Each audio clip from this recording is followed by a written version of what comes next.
Okay, so there are many young people, your age actually, who are demonstrating global, national, and local leadership around critical issues. Leaders do things, many different kinds of things. There's not just one kind of leader. We're going to look at a few of those, and in each one of the examples, you might like or agree with what that person is doing, or you might not, but they are still showing leadership. So what I hope you'll do is try to look at what they're doing. What are the actions they're taking that will help them reach their goal? Our country has debated differences since the Constitution was established. And debate is going to continue as long as we live in a democratic republic like the United States, because no one here is forced to believe a certain way. It's our job as citizens to work through our disagreements and continue to become a more perfect union. So I'm going to play these videos one at a time, and I'm going to pause in between them. And I would like you to decide, and if you want to, you can make a note so that you remember, what is each leader passionate about? What change does that person want to see? And what does each leader do in order to try to bring around that change? So we're going to start with Greta.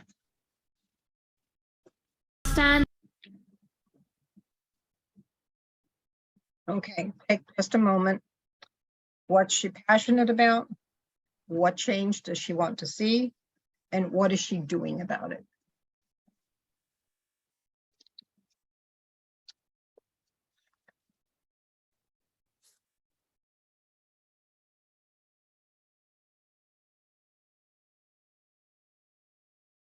Do you want us to respond?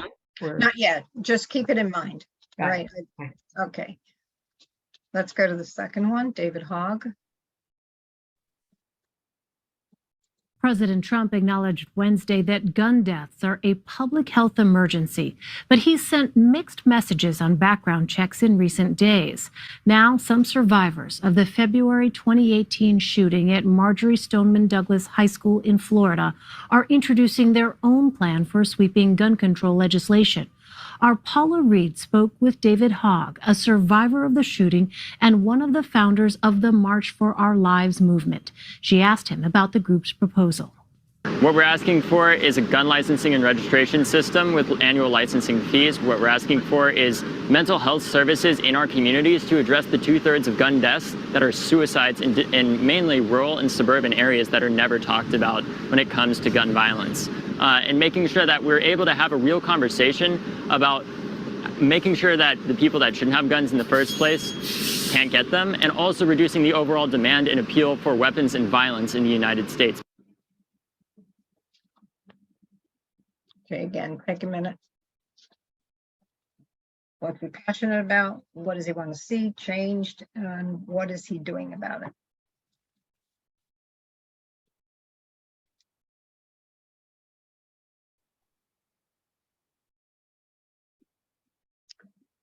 Okay, and the next young man, young woman.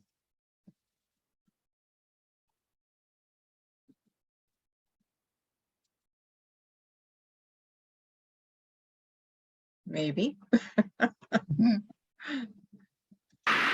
We need to ask ourselves, how decent are we really? Not in our intent, but in our actions, our lack of actions. This past fall, my transgender community in Massachusetts and I were hit with an unfortunate ballot question that questioned our right to live our lives authentically. I think that it's fair to say that this past summer was not easy for me. Dealing with all of the twisted stories being spun about the LGBTQ+ community by the media surrounding the election was not healthy for a 14-year-old. But over time, I realized that focusing on the negativity was not going to ensure that my human rights would be upheld. So, with MLK in mind, I decided to get up and move. In September, I began working with the Yes on 3 campaign, where I spoke at fundraisers, rallies, press conferences, and on panels regarding the upcoming election and how it would impact me as an individual and our community as a whole.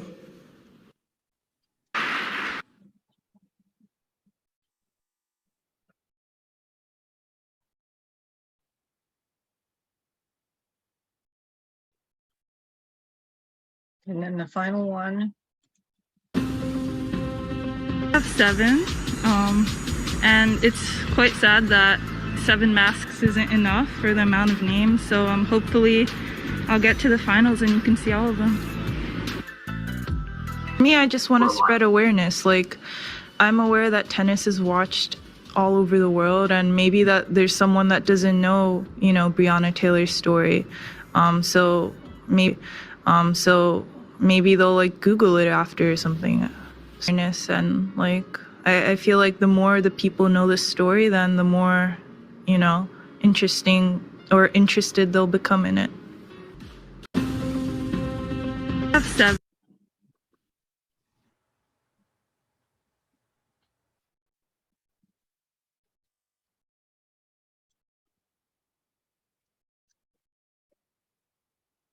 Okay, I'm going to stop sharing so I can see your faces. Based on what you saw, what are some of the observations you've made? What are the issues? What are they doing about it? Anybody want to start? Well, clearly Greta Thunberg is leading by example. And I was impressed. I remember when she came to the UN via sailboat, and David Hogg is appealing for legislation. He also they have a very strong texting and Twitter network. I get texts, that's a particular interest of mine, and I get texts from March for Our Lives every week. I know that for sure. Sometimes multiple times, like now before Election Day. Fran, how about you? Each one of them was personally involved emotionally and passionately. David Hogg, it was about guns. He's been through that. And he's speaking up in order to talk about the violence in the suburbs with young people, suicide. Greta, again, she is speaking up. She's getting people energetic about the climate.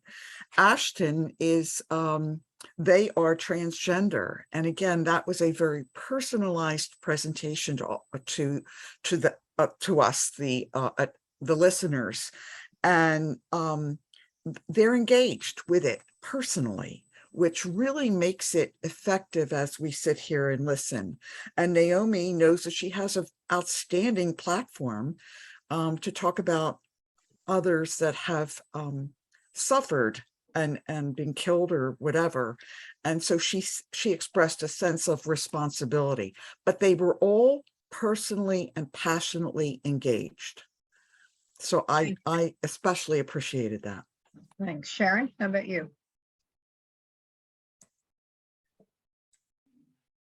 You're muted, Sharon.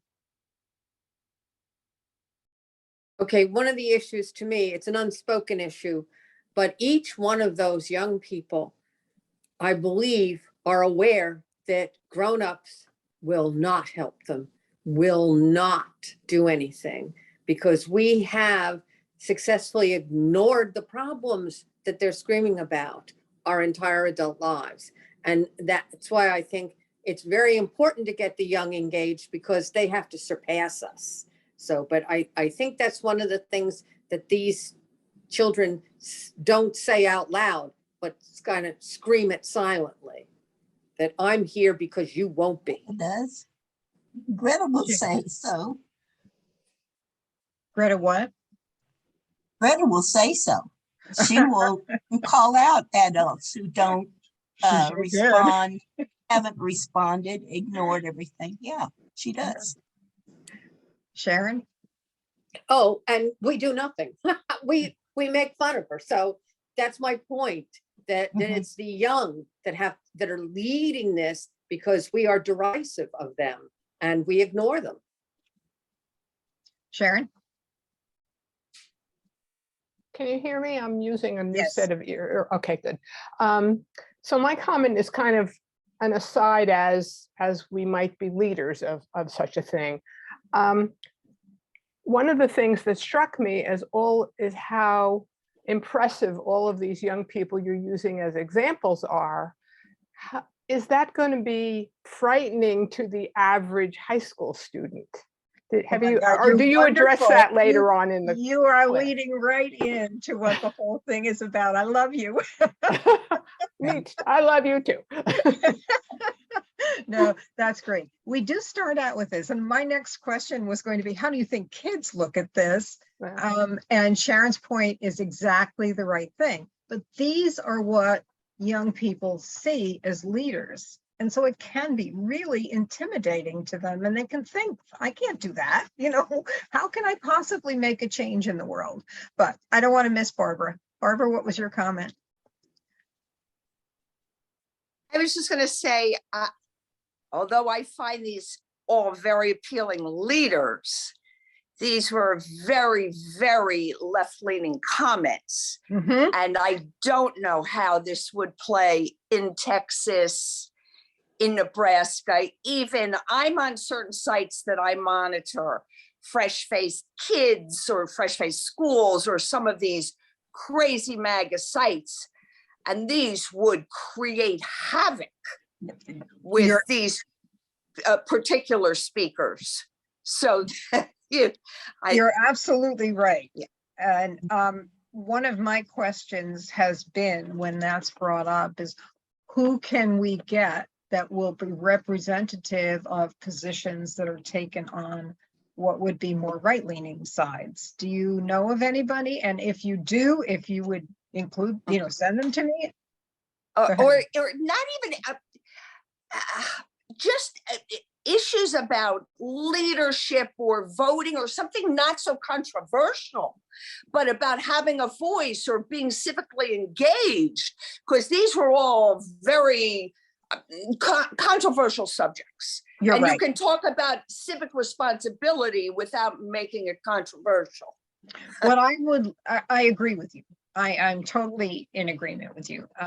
But I have had a really hard time finding representatives on the other side. I can imagine that there are young people who could be just as vocal and just as much a leader on the issue of abortion, for example.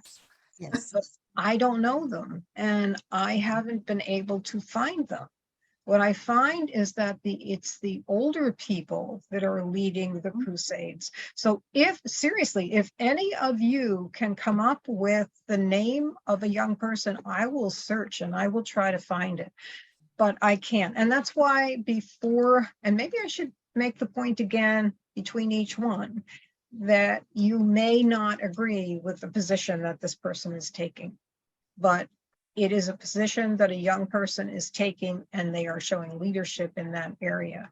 So find me people on the other side, young people. I don't want old people. I want young people who can serve as role models for these kids. But I'm glad that you brought that up, Barbara. Thank you. I think you might be able to find a young person who is a little less controversial, who speaks on environmental changes, like someone who's pro-butterfly, for example, or pro-natural plants. And I know that there are children that are involved with that, because I remember at one point seeing something on one of the weekend news shows about someone who was interviewed through Scholastic magazine or something. And it was a young person who was pushing for butterflies to be saved. So I think that there are other topics that could be a little less incendiary for some groups that could still show leadership in children getting involved. Great. I'll look for something like that too. And I'm serious. Any of you who come across something, please send it my way. I'd also try someone who's interested in helping the homeless. That's another group where you might find a child that's involved or a teenager that's involved in that. Great. Go ahead, Sharon. Oh, me? Okay. Yes. All right. I'm only a little worried now that we are allowing school districts to tell us what they consider leadership. And these are the only issues you're allowed to talk about.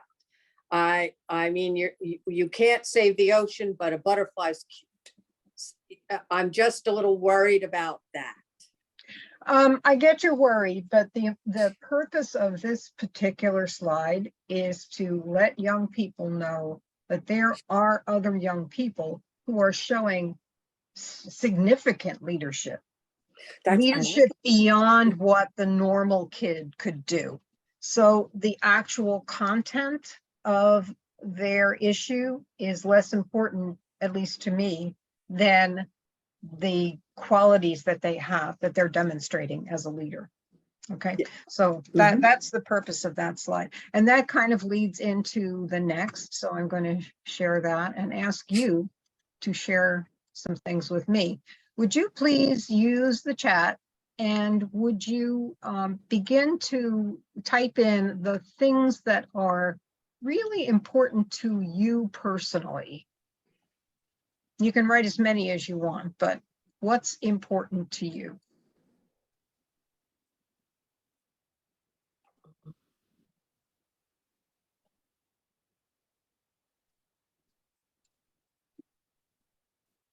As leadership qualities, not as the topic. Is that what you're asking? I'm sorry, good point. No, as the topic, what issues do you care about? Like, what would you say you're most passionate about?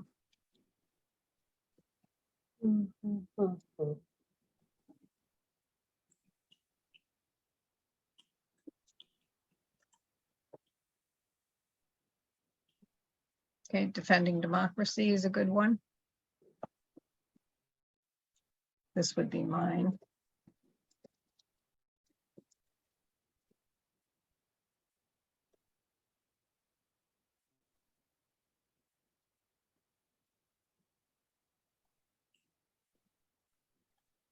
I love watching these come out. It's always different.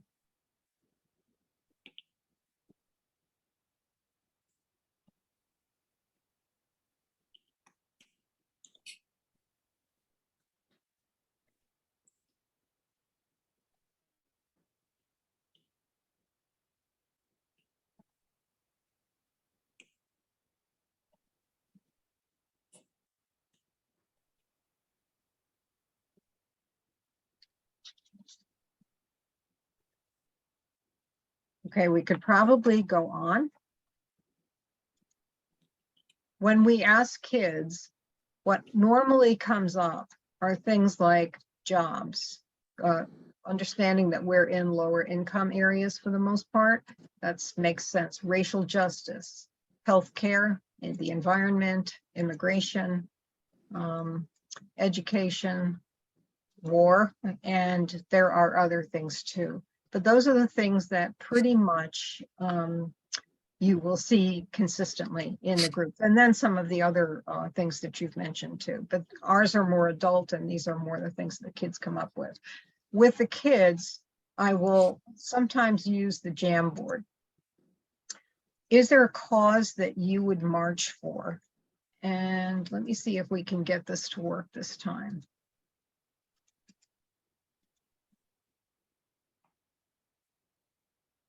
Would you please click on that and see if you can use it this time? Where is it? It should be in the chat. Oh, okay.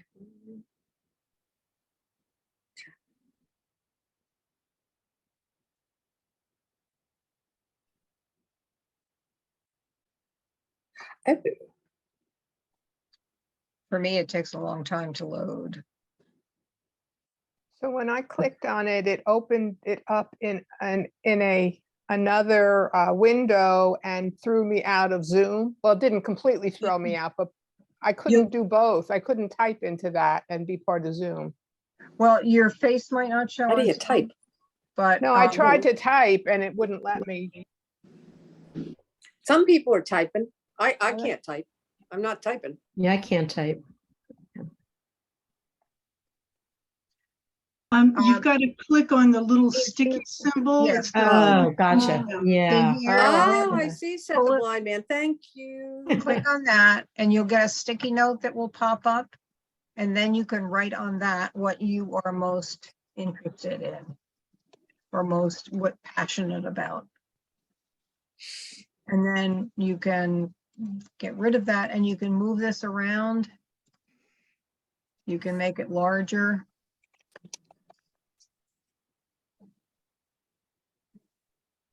And this becomes very interactive with the kids. Yeah, there you go. You got the idea.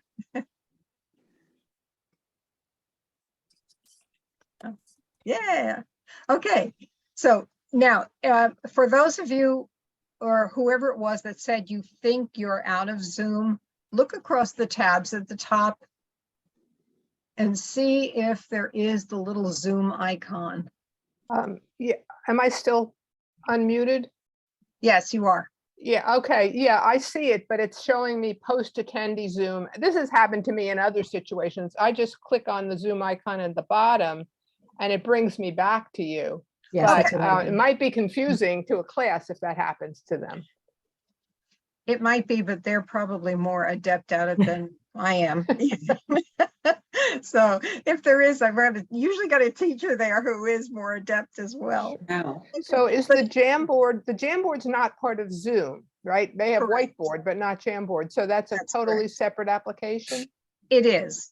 Okay. You can create those. You can create those yourself by going to jamboard.com and then you copy the link from that, the share link. So, you know, like in like a Google Doc, if you're going to share something, there's a little share button on the right. And if you click on that, you will get the link that will allow people to actually write on it. That's the mistake that I made yesterday. I just copied the link from the address bar instead. Yeah, I So- imagine the kids really enjoy doing this. They do. They do. All right. And this is another thing. Now, I'm not certain this is going to work, but I want to try it and see if it does. Let's see.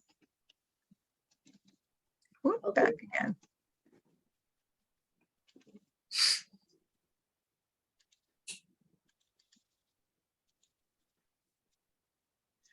So there should be a link now that says forms.gle. See if you can get to that from your chat box.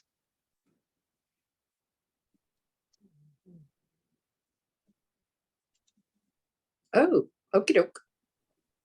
All right. Mine is tiny. Did you get a big one so that you can write in it? I got a checkbox. Yeah, I got a checkbox.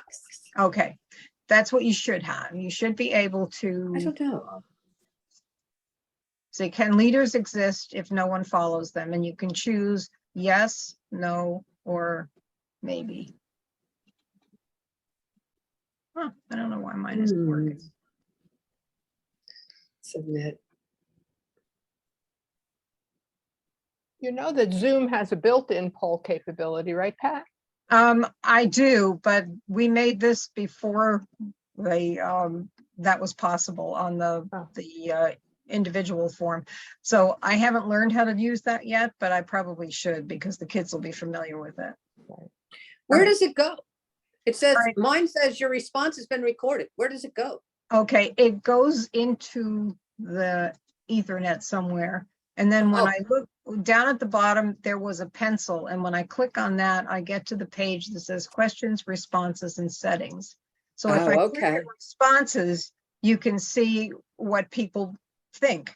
And that's really interesting, is that it's pretty evenly divided. So now I'm curious. Tell me what you've said and why you think so.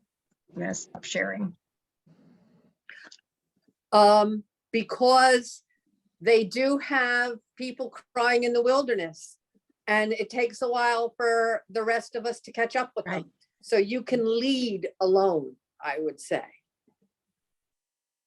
Anybody And else? leading doesn't have to be nationwide. You can lead in your community, you can lead in your school, you can lead among your friends. So they don't need to think they've got to be Greta Thunberg. And actually, Greta Thunberg started by Alone. herself. Yep, just Mhm. it was a protest of one, and then people started joining her. Yep. What about some of the other things? Some who said maybe and some who said no, that you have to have the followers. Well, it's kind of like if a tree falls in the wilderness, does it make noise, right? You could be leading, but if nobody is there to follow you, who are you leading, right?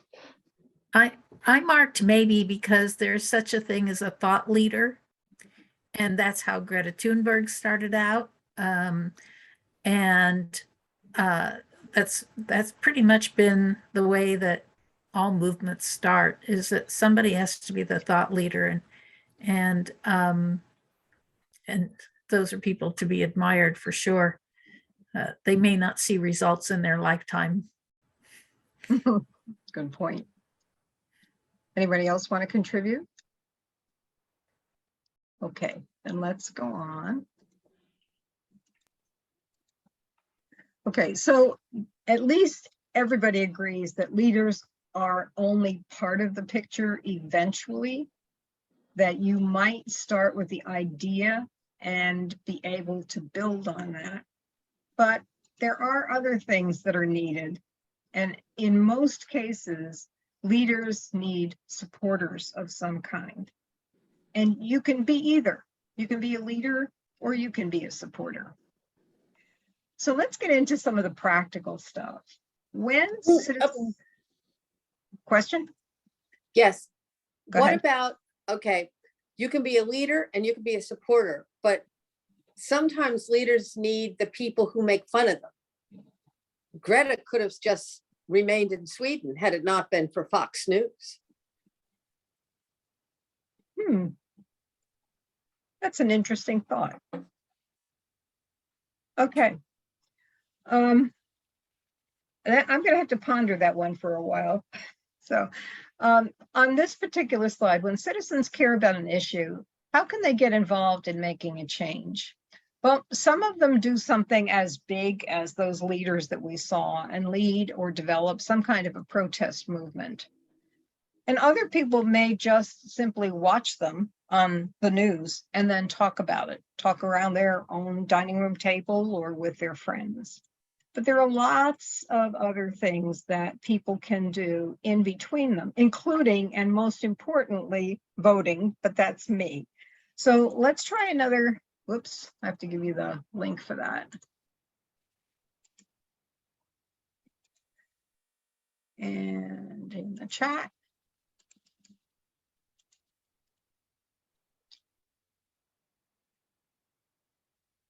So let's try another Jamboard.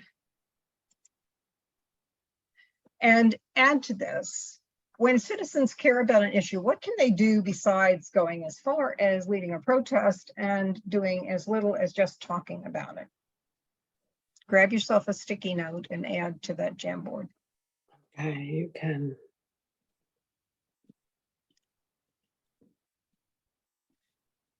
And if your screen is not the black one that says when citizens, there you go. If you look at the top, you'll have a little image that will let you move from left to right. And this is number 2 out of 7. So you can write a letter. What else can you do?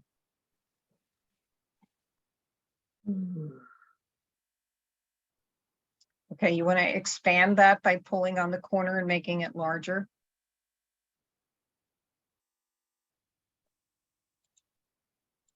Like, yeah, there you go. Good.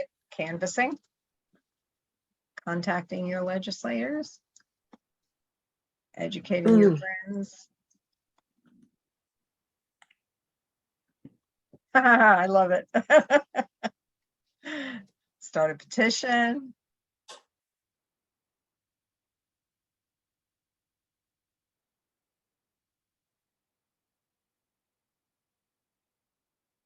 Anything else? That's kind of tiny for me, for my poor eyesight. Oh, good. Complain on the internet, build a website. That's brave and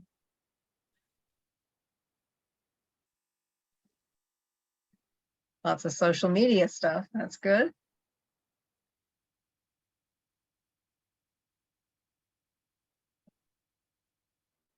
I'm up there. Okay. Good. Okay, so you can see that what this begins to do for kids is to kind of expand their point of view. It is not just one thing that somebody can do in order to be a supporter.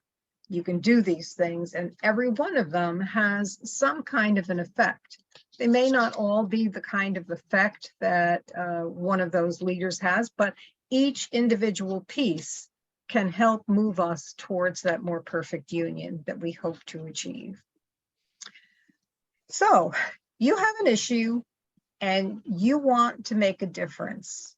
So where do you start? Well, there are many different levels of government, and each level responds to different things.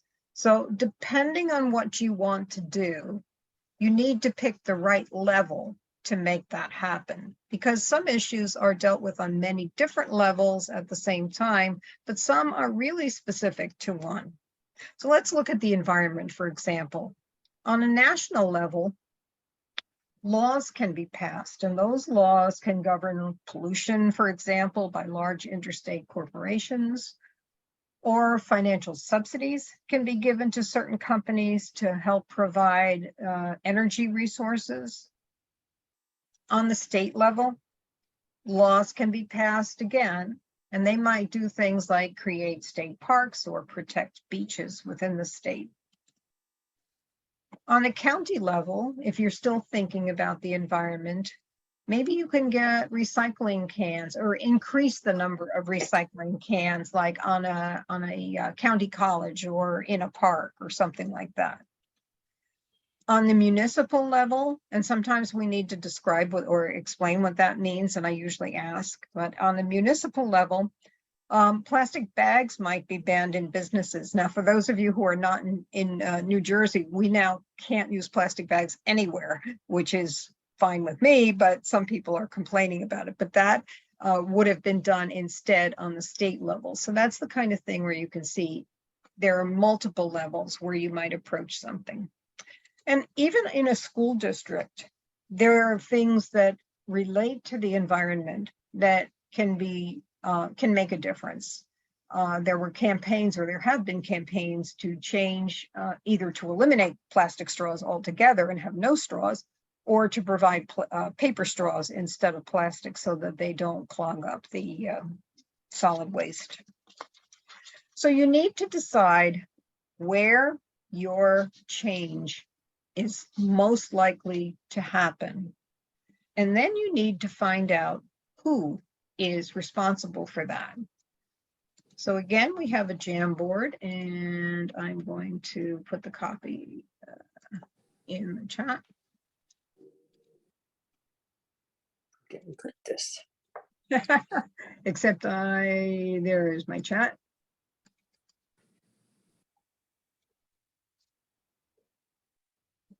Okay, here I am. Okay, so if you look at this board, you can see that in this case, I've already put on a lot of sticky notes. And I'm just curious to find out if the kids know who is the person at that particular level that they can somehow address.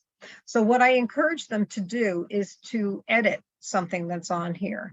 So for example, president, you could say at this point in time, and then save it. And you can see where it goes. So now if you know the name of anybody else, and with the pictures that are not coming at the top are pictures of state houses and that sort of thing. So think about whose name belongs in one of those spots, and just see if you can get one for yourself.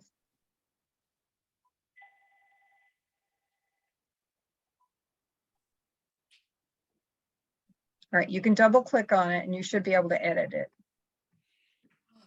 Let's see. Good, somebody just got Kamala Harris as vice president. Bill Murphy.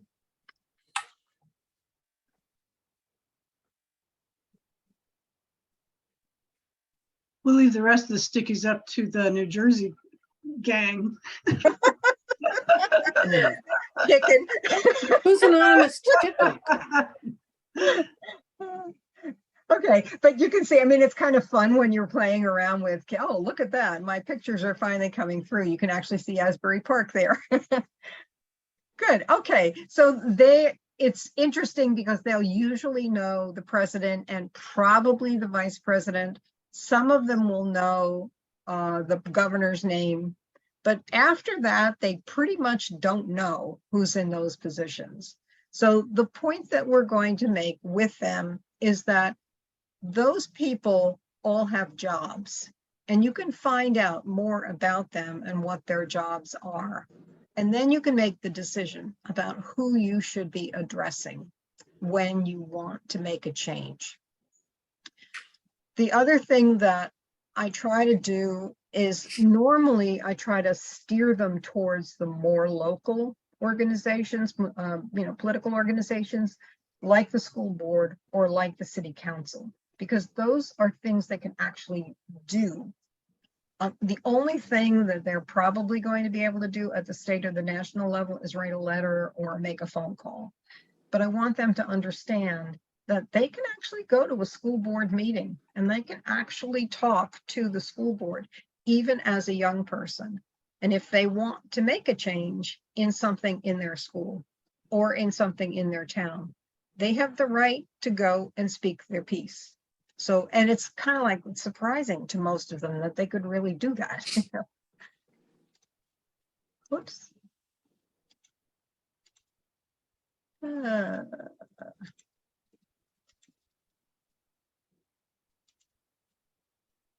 right, I lost it.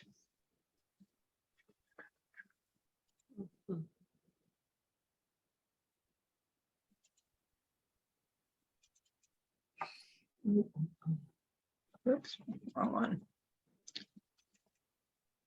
You know, one of the things that just occurred to me too, with when you go on the when you contact somebody on the local level, you could encourage your leaders in the local level to adopt resolutions that they can then send to the state, to other levels of government, in support of that issue. So, it's a way to kind of get the ball rolling, so that it can move, higher up.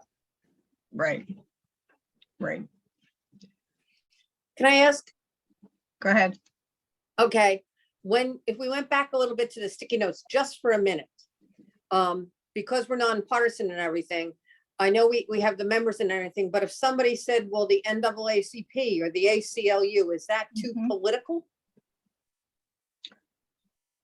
In terms of what? They wouldn't be going for help. Yeah, instead of like. Oh, okay, yeah, no, I would stay away from that. Not that those aren't organizations that can step in to help, but our purpose is to help them understand the political system and the points at which they have impact or can have impact. So if anybody brought it up, we could say that's not what we're going for. We're going for these people first, because this is the points of our civic government. Right. I can see saying that it's when you're trying to make a change, finding groups that are already interested in that is a good thing to do, because then you can work with other people who are working towards the same cause as you are. Those are good sources of information, because passion is great.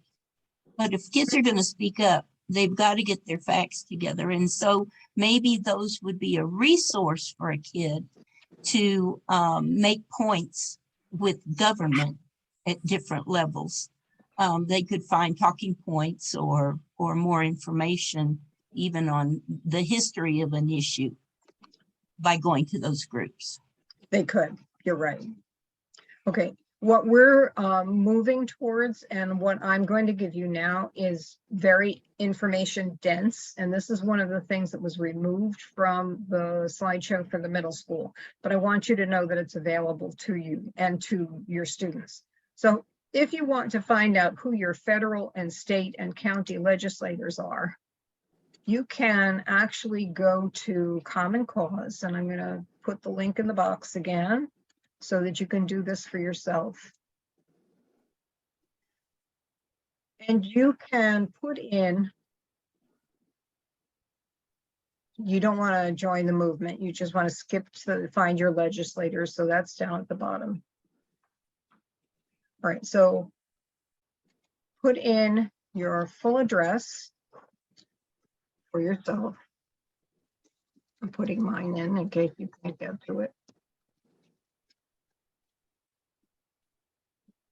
And submit it.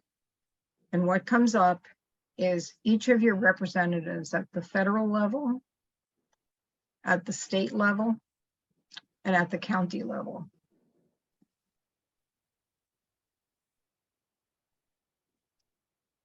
So if you want to contact someone who can help you make a difference, you can get all of their information there because each one of them has a phone number and a homepage, so you can find out.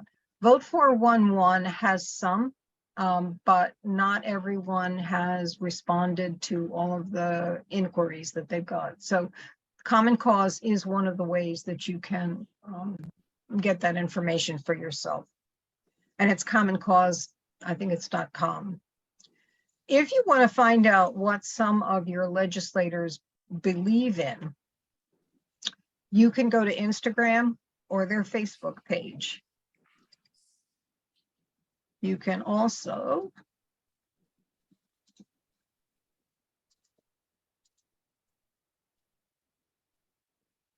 go to govtrack.us and ignore the fact that they want you to leave a tip.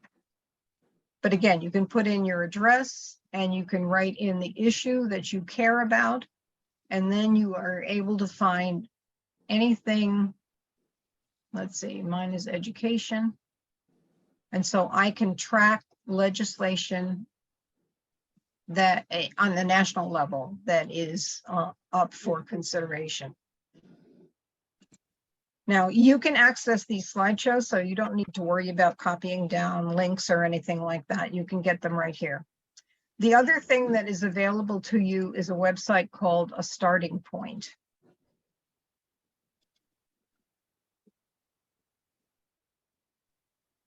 And in this website, you can scroll down and you can find an issue that you care about. And I'm going to go to the environment again.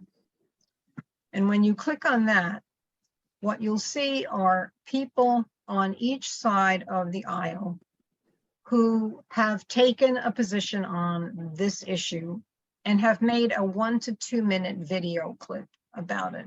So I'm just going to take one, and I'm not sure what. Well, very simply put, renewable energy is energy that doesn't rely on finite fossil fuels. Fossil fuels come from fossils. I mean, dead plants and animals that existed in like huge amounts over the millennia, and they decay and become oil and gas and all that shale, and that's finite. And when we burn it, and it becomes carbon, and that is part of the big reason we have a climate crisis today. Okay, and we could go on. But renewable energy is energy that can be produced basically by using resources, recycling, solar, wind, geothermal. This is energy that is naturally occurring, but can be reoccurring. It's abundant. I think it is important in an all of the above energy strategy. I support nuclear, I support fossil fuels, but I do support renewable energy as well. I think. Okay, so you get the point. You can see and hear people on both sides of the issue. It's not everybody. I think there are 12 people on each side.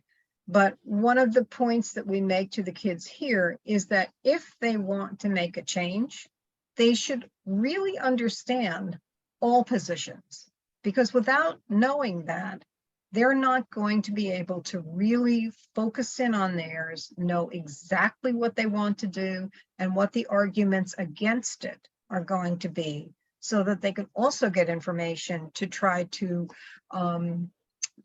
counter those arguments that other people would have.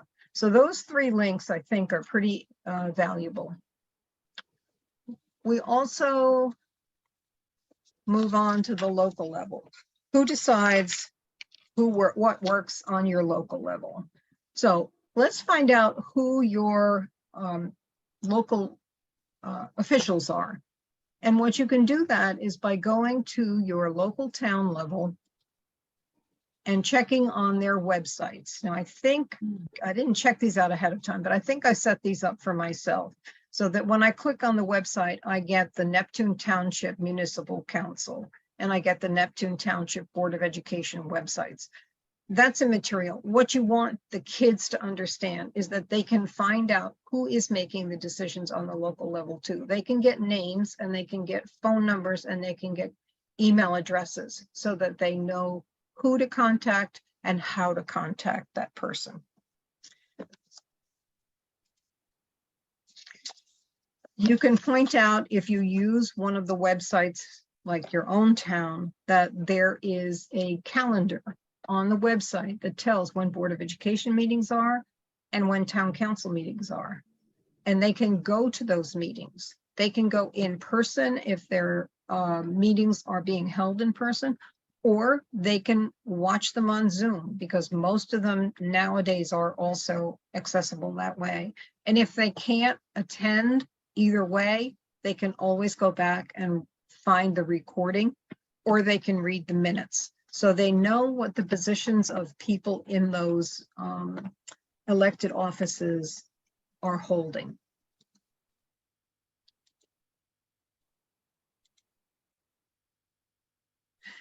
Whoops, we also tell them about work sessions, that in boards of education and in town councils, they have meetings where they vote on things, but most of the time, the actual work, the actual thinking about those decisions takes place in what's called a work session. Now, you can attend those, but you cannot speak at them. So you're not going to try to convince anybody at that point about your point of view, but you can go and listen and you can find out what people are thinking about your issue. When you go to the town council meeting, then you can have 5 minutes to express your point of view during the public session. All right, so when you're talking about an issue, most people in the world fall somewhere in between being a strong leader at in any issue at any level, on the international or the national or state or whatever, and other people who are much more comfortable supporting a leader in some way. To make change, both are needed. You need to decide on your own level of engagement. And that can depend on how old you are. It can depend on how much time you have. It can depend on how much ability you have to get transportation to a meeting, for example, but you can do something.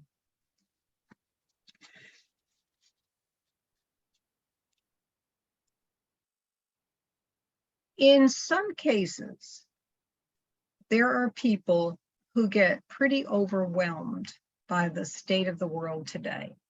And I've talked to a lot of middle schoolers and high schoolers who feel pretty overwhelmed by looking at what the world is heading for.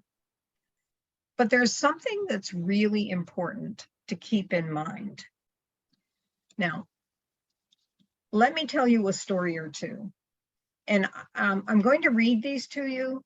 And I will tell you, this is one of the slides that I've adapted when I've gone into some districts in New Jersey that are much more conservative than others. I used it in a more conservative district, and I was challenged saying that it was too partisan. And I had made great efforts to try to make it nonpartisan because I was trying to present both sides, but it wasn't viewed that way. So this might be something that you would have to leave out. But here's the stories. You know some of these, but I'm going to refresh your memory. The results of the 2016 election were a surprise to many people. Most who had felt Washington was broken were absolutely delighted that Washington, D.C. was going to change. But others were pretty overwhelmed by what they felt were problems being created by the new president and his policies. Some of those individuals tried to respond to everything, and many burned out in the process. People lost relationships with friends and had falling outs with relatives because they disagreed. Many fretted about the increasingly partisan nature of our nation and worried about the future of democracy. And the price for them was sound mental health and the ability to collaborate with others. But here's another example more recently. After the 2020 election, many people were deeply distressed by what they believed was a really flawed election. Some felt they needed to take steps to make elections more secure in the future, and others believed that patriotism required them to take action. January 6th, an action that has left many of them facing criminal charges. But others were deeply distressed by the actions taken in certain states around voting.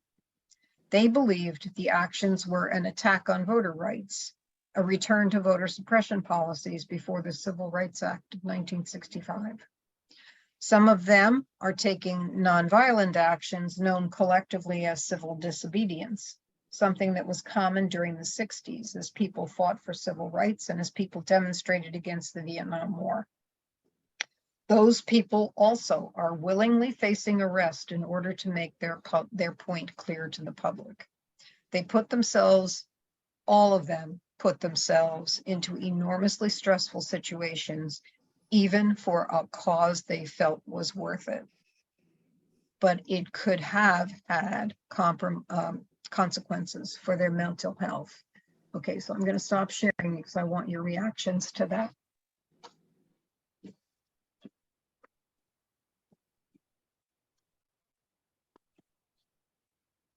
Partisan or nonpartisan? Thought it was pretty balanced and truthful. So I don't, maybe it's my bias that makes me see it as okay. I thought it was toned down pretty well. And I don't know how much further you can go other than not to mention any specifics and talk in more general terms. That some people, you know, espouse a cause or an issue, and if they don't see movement or if they see opposition, then they become stressed. You can't say much more than that. Bonnie? Yeah, I didn't think it was partisan. I thought it was purposefully nonpartisan, but I think that it still, even though it was, I think, fair and balanced, I think it elicits this emotional angst in people just because we are so divided, and it causes discomfort to even talk about these divisions. And so while I don't think, you know, it leaned one way or the other, I just think it probably agitates people to hear these things being discussed. And oftentimes they're so used to these things being discussed in a partisan, divisive way, that maybe that's what it elicits more than, you know, real bias.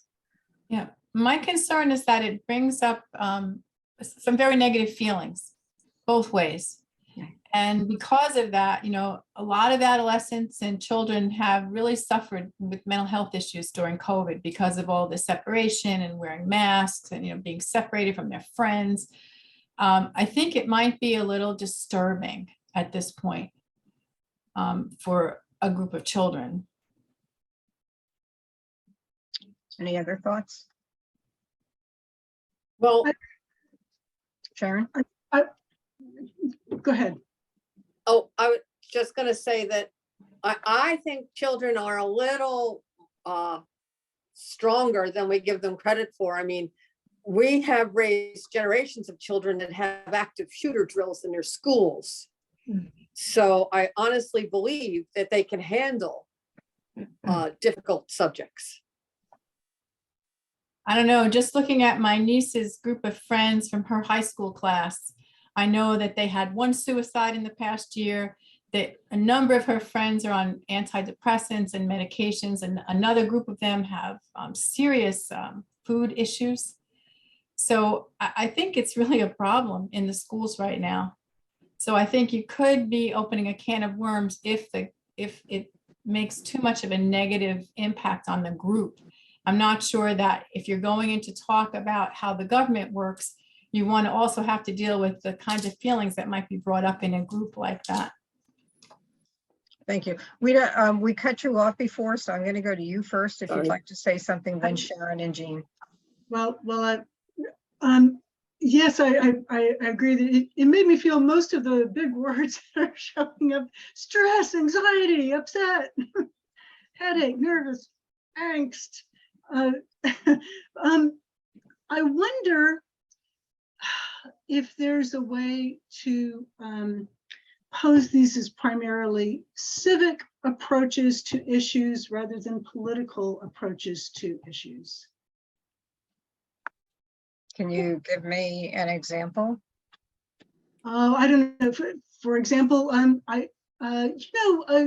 something close to home might be something in the, school cafeteria, right? Or the way recess has been taken away, or something like that. Some issue of so like the way the school is run, or something that, of course, you don't want to go in there and make a open up giant cans of worms for the school administrators. Having been one, I don't want to go there. Yeah. Okay. I don't know. Maybe examples could be something more like animal shelters and instead of political knife fights. Mm-hmm. I've made notes. Sharon, what about you? Yeah, my reaction was, I think, similar to what some other people have said, and that is that it was very clear you were trying to be balanced, but it didn't keep me from getting agita from hearing it. And I think that might be a problem. Whatever side the person listening is on, they're going to get stressed hearing the other side, So, but I do understand nobody, well, not really nobody, but I imagine there are fewer people who get upset about local issues at the level that we feel about those of us who have an opinion on January 6th feel about it. So I think maybe it will distract from your message by putting that in. Okay. Jean?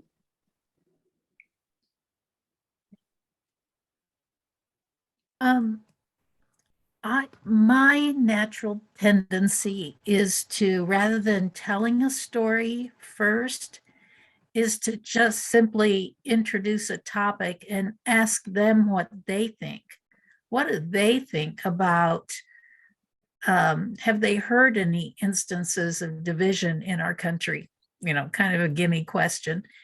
And allowing them to open the discussion and listen to them. Because I think I kind of agree that it might be overwhelming. Maybe they don't want to be reminded of this. Maybe they were seeking a safe space and they don't want to talk about this anymore. I think I would much rather listen than tell. Thank you. That's a good point too. One thought that occurred to me while you were talking was that it might even be more inflammatory if one of the kids brings up something that has to do with January 6th or has to do with feeling as if the election was stolen because of the way they might phrase it. But at any rate, I'm letting you know that I have left that out several times.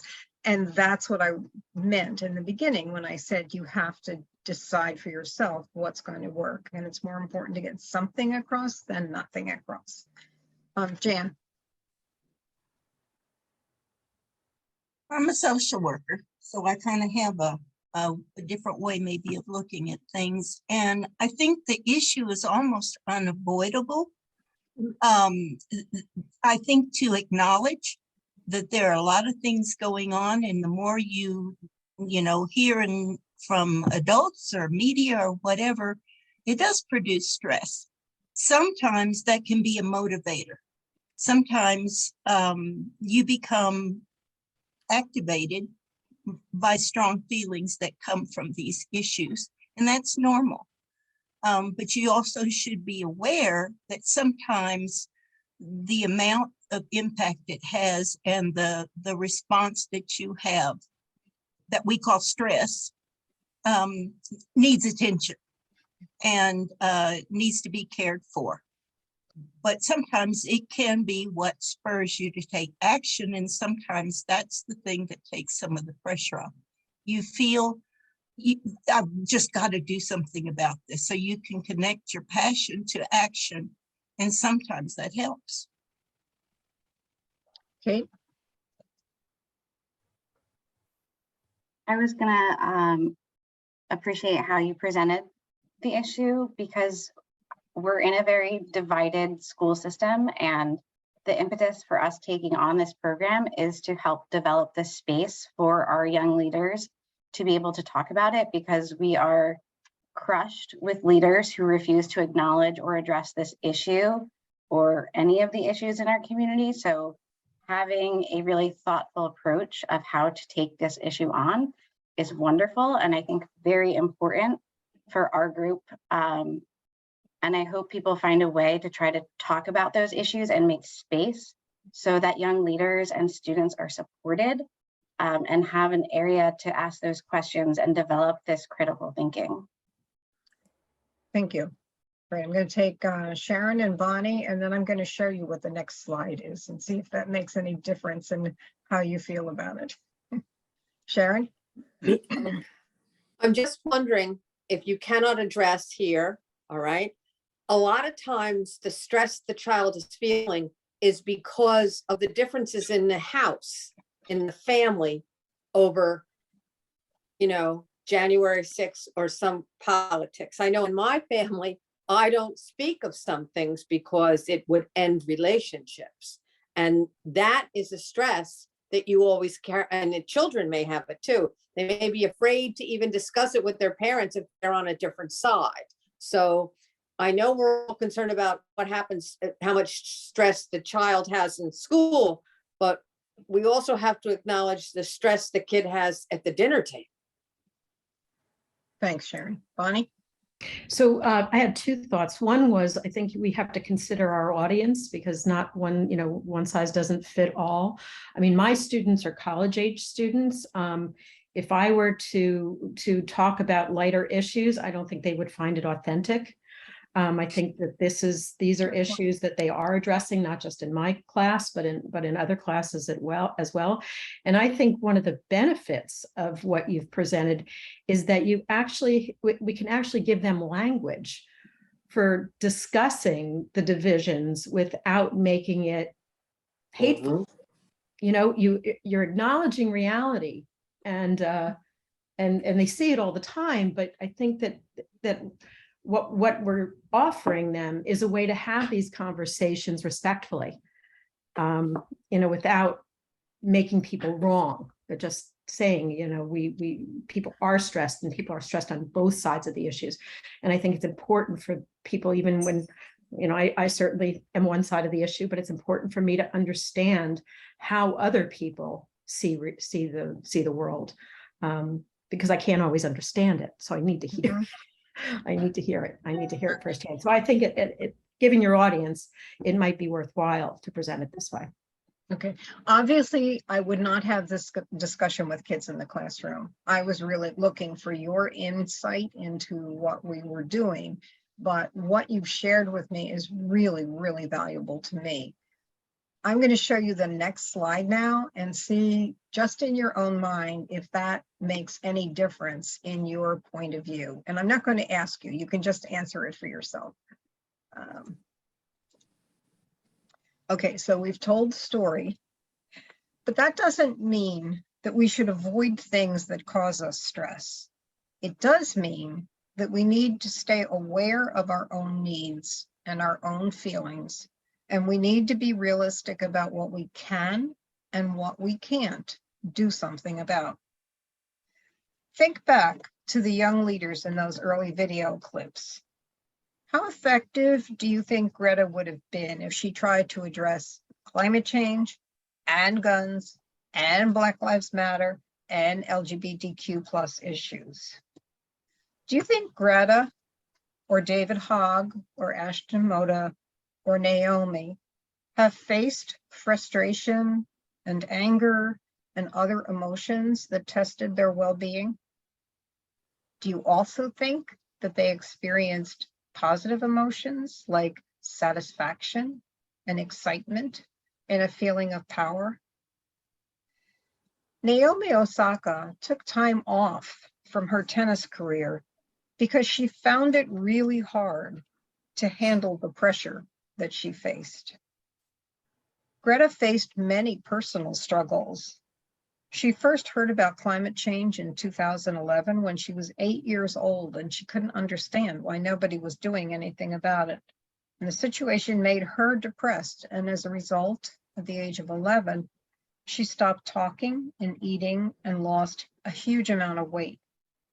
Eventually, she was diagnosed with Asperger's, obsessive compulsive disorder, and selective mutism. But in one of her first speeches demanding climate action, she drew on that experience, and she described her selective mutism as meaning that she only speaks now when necessary. Actually, all of these people remain self-aware and balance what they want to do and what they can do with what they have to do to take care of themselves. Recently, Simone Biles, the Olympic gymnast, took a step that was huge in order to take care of her mental health. She put the mental health before the pressure of being putting on an Olympic performance, because she experienced something that gymnasts often do called the twisties, when they lose their sense of their body in space. And that makes it really dangerous for them to try to do the kinds of activities or the kinds of movements that Simone did. The other thing that happened to her was that Olympic regulations made it so that she could not take her drugs for ADHD, which she needed in order to be able to maintain her sense of purpose and balance in life. She made the decision to back out. I'm sure it was hard, but she was taking care of herself first. Is it possible to bring about change? Yeah, you can start small, even just among your friends and family, or in your school, or in your community. Every small change has a positive impact on the future, and the rewards are great. Reflect on this question. Will you make a difference? And then the next couple of slides. Oh, I'll back up there. This is one thing. I'm not going to take the time to show you this now, but this is about a 15-minute video about a young woman, or a woman who was 15 at the time, who actually walked the road to freedom. And again, that's something that you would have to decide, is this the kind of community where that is going to help have the impact that you want it to have? And then just basic information about where to find us, and if you have any other questions. So that's it for that one.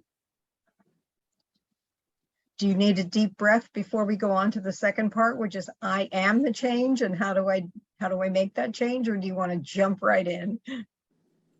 How about a brief break, health break, perhaps? Sounds good. Okay, 5 minutes enough. We can come back at about 3. Let's make it 3. Let's make it 3:10. Let's make it like 7 minutes.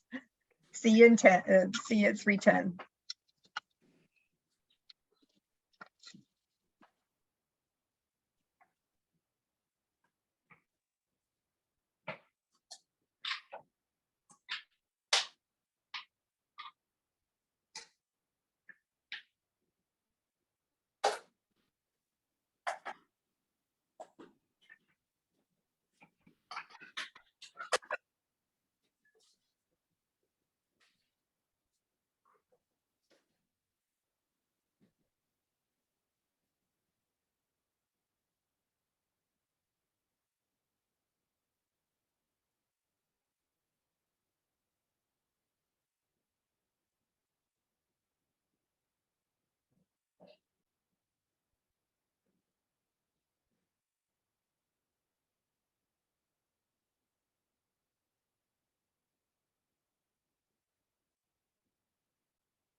Okay, so the essential question is, how do you exercise your power and your knowledge to change or create change in society, either as a leader or a supporter?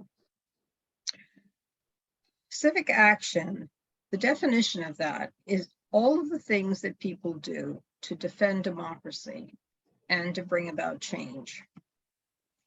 That can mean anything from registering to vote or to voting, or to a more dramatic process like participating in a demonstration. Civic action is a process. It requires a plan. And we have an acronym for it that's IAM, which neatly becomes I am the change. So what does that stand for? Well, I is for inform, A is for act, and M is for maintain. Those are the three things that are important to remember to do if you're really trying to make a change. So let's talk about inform first. It is so important to get reliable and accurate information before starting any action. Where can you find that? What do you think? Where can you find accurate information, reliable information? Share with me in the chat, please.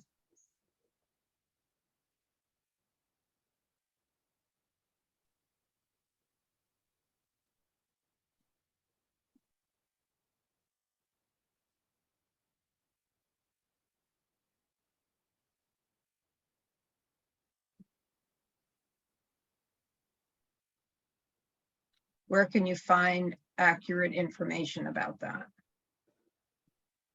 About maintaining the fair electoral system and functional. So what are your sources? I guess that's a better word for me to use. What are the sources you would turn to find accurate and reliable information? NPR, the library, state boards. All good? The problem is what? Okay. Well, I think the problem. Okay, good.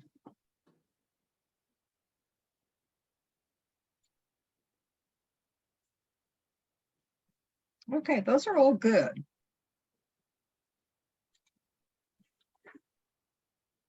The first thing to do is to make sure that you are informing yourself using reliable resources. What you need to get from those are facts and figures.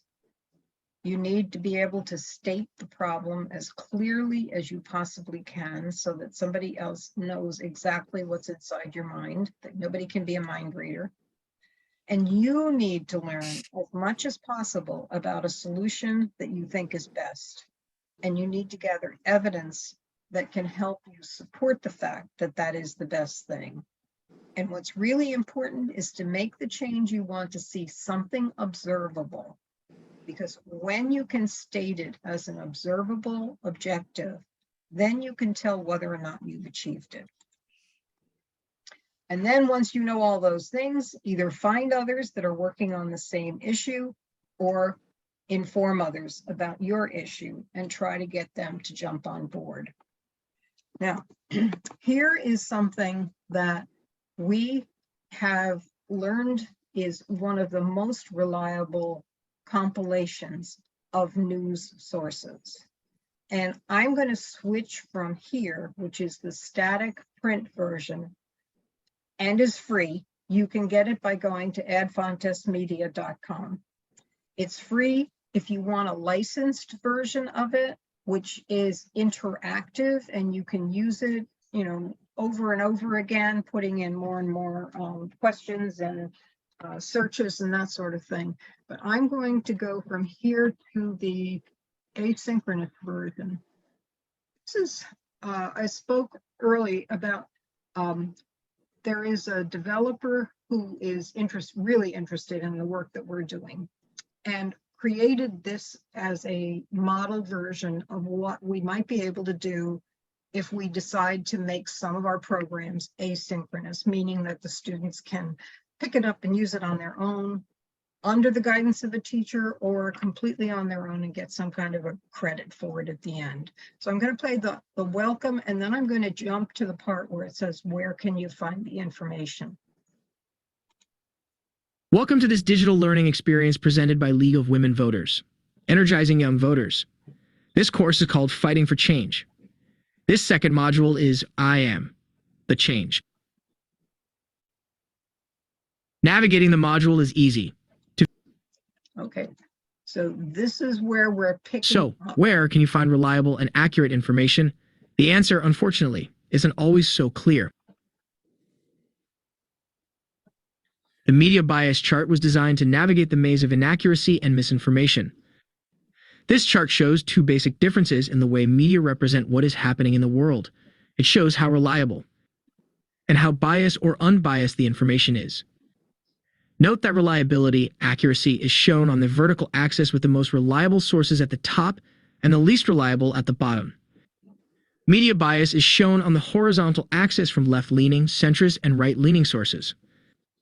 The green box indicates the most reliable sources, original fact reporting, and complex analysis. The yellow box in the center of the graph indicates sources with mixed reliability. The orange box on the chart indicates that the source provides selective or incomplete information. The frames to the left and to the right indicate the hyperpartisan and the most extreme sources. The red box at the bottom indicates that the source contains inaccurate or fabricated information. Take a moment to watch the video for a quick guide on how to use the interactive media bias chart.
Here's an interactive version of the chart. Scroll down to view the chart and look closely at the news outlets shown. Use the left side of the screen to search for one source you currently use for your news. So at this point in time, this program takes them through actually using it. The ad fontes media is updated monthly. Each one of the categories, so like TV shows and podcasts and news outlets, all are reviewed regularly by someone who is left-leaning, who is centrist, and who is right-leaning. And they read, I think it's 10 different articles, and they each rate them independently and then come together to decide where on the chart it should land. So it is a really solid piece of, solid tool that you can use. Now, one of the things that we have the kids do is use this in an activity. So they have to, for example, find what they can tell from the chart is what they perceive as the most reliable or one of the 4 most reliable resources. We make the point that they shouldn't just read centrist things. They should also read things that are on the left and on the right, so they have an understanding of what the positions are of people at both ends of the spectrum. We do discourage them, other than just for interest's sake, from reading the least reliable stuff, because if they are researching a particular topic, they should be getting reliable information. It doesn't, I mean, they should be getting it from both sides, but it should be reliable, so it should be close to the top of the chart.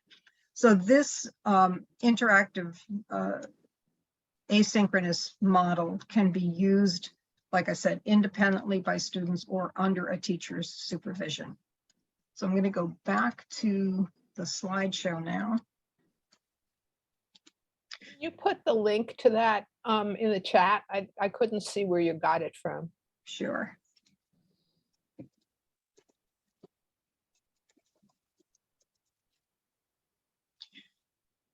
If people ask how the scores are determined, there is a slide that is hidden that gives you a video that explains how the pieces are put together. So once the kids understand the importance of accurate information and the importance of doing solid research and having facts and facts all lined up and reasons why their solution, what they hope to have as their solution, is important, then we go on to, all right, so what do you do with all of this? Now that you've got the information that you want, how are you going to move from there? So I'm going to put this link in the chat again.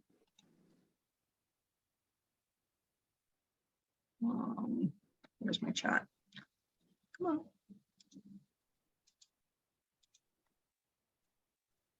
Okay.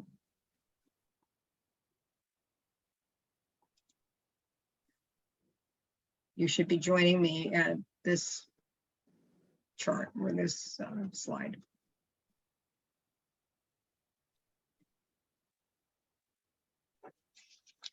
Okay, and once you're there, what I'd like you to do is to think and express as clearly as possible what you would like to see as the solution. What do you want to see changed about the issue that you care the most about? And make it one thing and make it as clear as possible.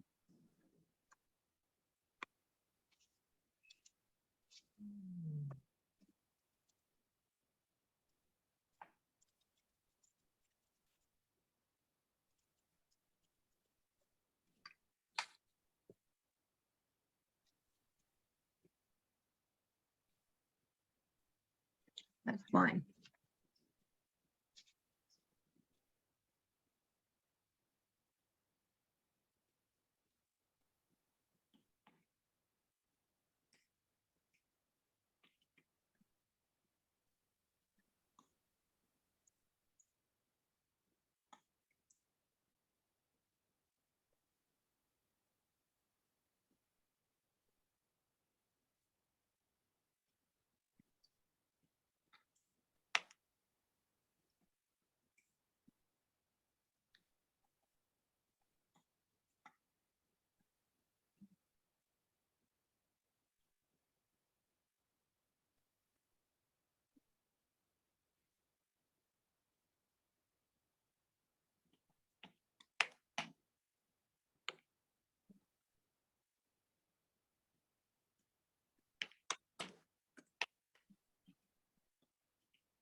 Okay, well, some of you are still thinking. I'm going to move to the next slide and I'm going to try to expand on mine. Schools should teach civics, so I want to see civics implemented.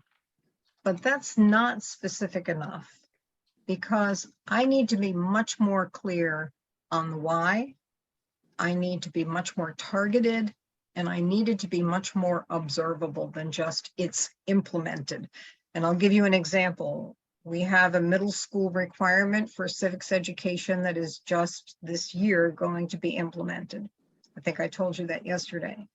I have gotten inquiries, I've gotten excuses given to me like, well, we already do that because we have 2 weeks of civics in this history course and we have 2 weeks of civics in this grade level when we teach history. And one of our exploratory classes in middle school is a civics oriented one. Well, that's not good enough. That's not what the law says has to be in place. So unless I'm really clear on what I'm trying to get across, that law would never have been expressed as clearly as it is. So why should I bother to teach civics?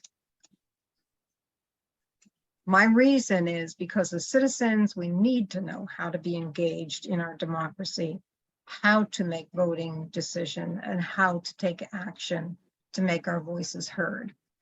When I say schools, what do I mean? Do I mean elementary, middle, and high school? Do I want to target a particular level? What is my purpose?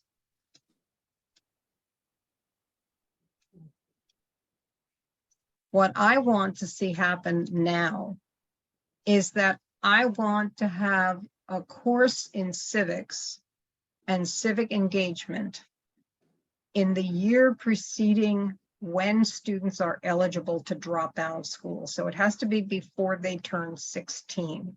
So it's going to be either their freshman or sophomore year. Why do I want to do that? Because that's the last chance we have to affect the group that is the lowest turnout group based on education. So I need to be much more specific than just saying elementary, middle, or high school if I'm going to get a law passed that is really going to address what I want. When I say should, what do I mean? Who's going to make me?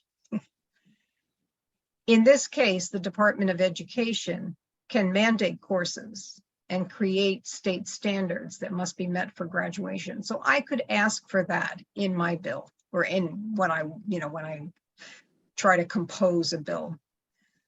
When it says teach, what does that mean? How am I going to teach it? Is it going to be straight out of a book? Or should it be part of another course? Or should it be a standalone course? So I need to clarify that in my statement. And then the final one, what does civics really mean? What am I talking about? What's the content? What are the skills that I'm missing? What I mean is that I need to have people have knowledge of how our government works at all levels, have an understanding of the importance of it. Could that, whoever is the background noise, could you mute yourself, please? All right. So at any rate, I think you see the goal that I have. So what I'd like to do, I'm going to go back to this. Whoop. And what I'd like you to do is to take what you said there and for yourself, try to clarify it. It doesn't have to be on this, but it can be if you want. You can kind of do it on a piece of paper and then in a minute or so, we're going to share. Just try to make it as specific as possible. So if a law was passed, this is what it would say. And that's what I would see once the law was passed. Does that make sense to you? I hope.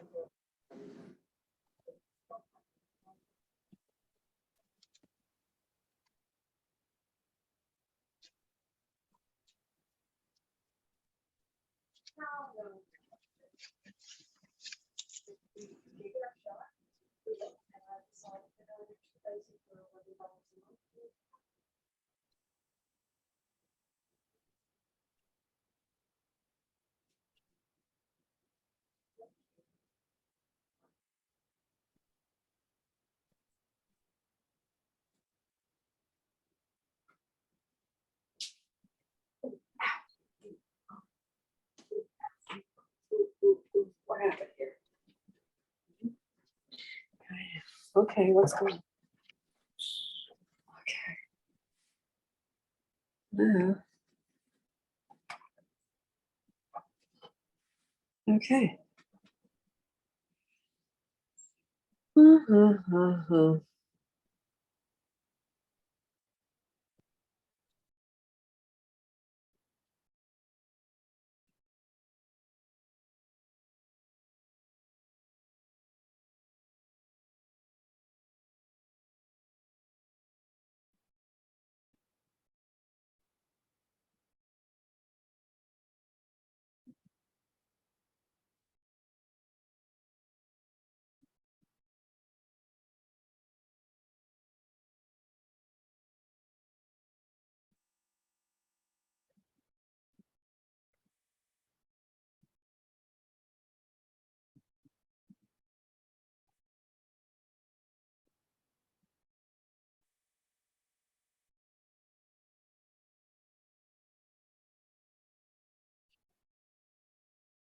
Okay, I'm going to give you another 30 seconds or so to just kind of put down whatever else you can come up with and then share if you're comfortable sharing.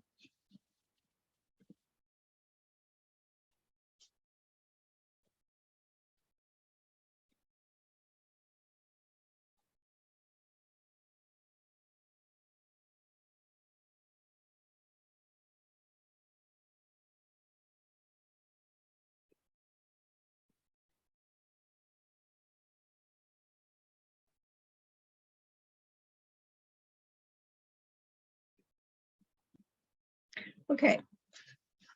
Who'd like to be brave enough to share the beginning of your bill's content?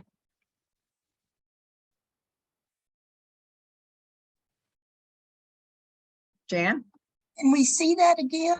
The little Jamboard with all that on there? Sure, hang on. I want to make sure I got everything.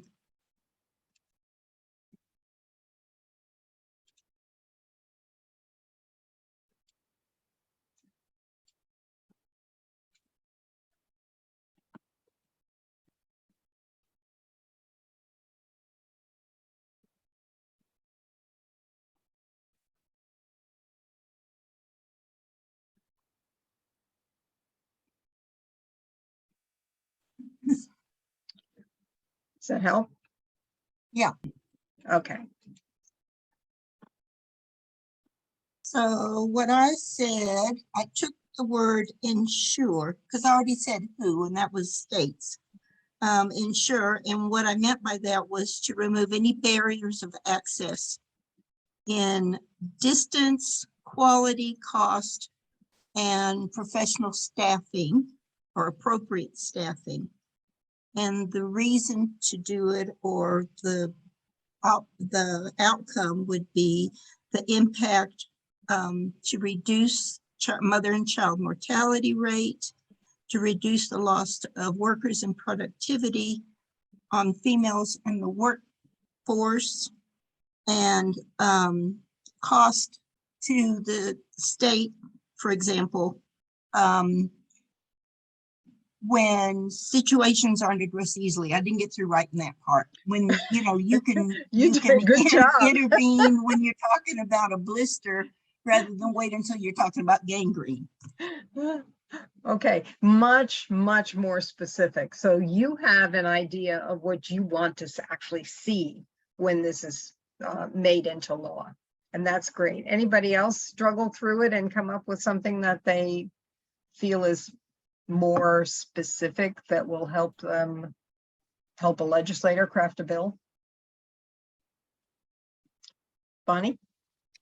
Okay, so, all right, let me go back to, I did the, what about the environment and about renewable energy sources? And so I said, develop a federal strategic plan to help states, communities, businesses, and individuals reduce and eliminate reliance on fossil fuels through the development of dependable renewable energy sources. Good. You're well on your way there. Okay. Anybody else?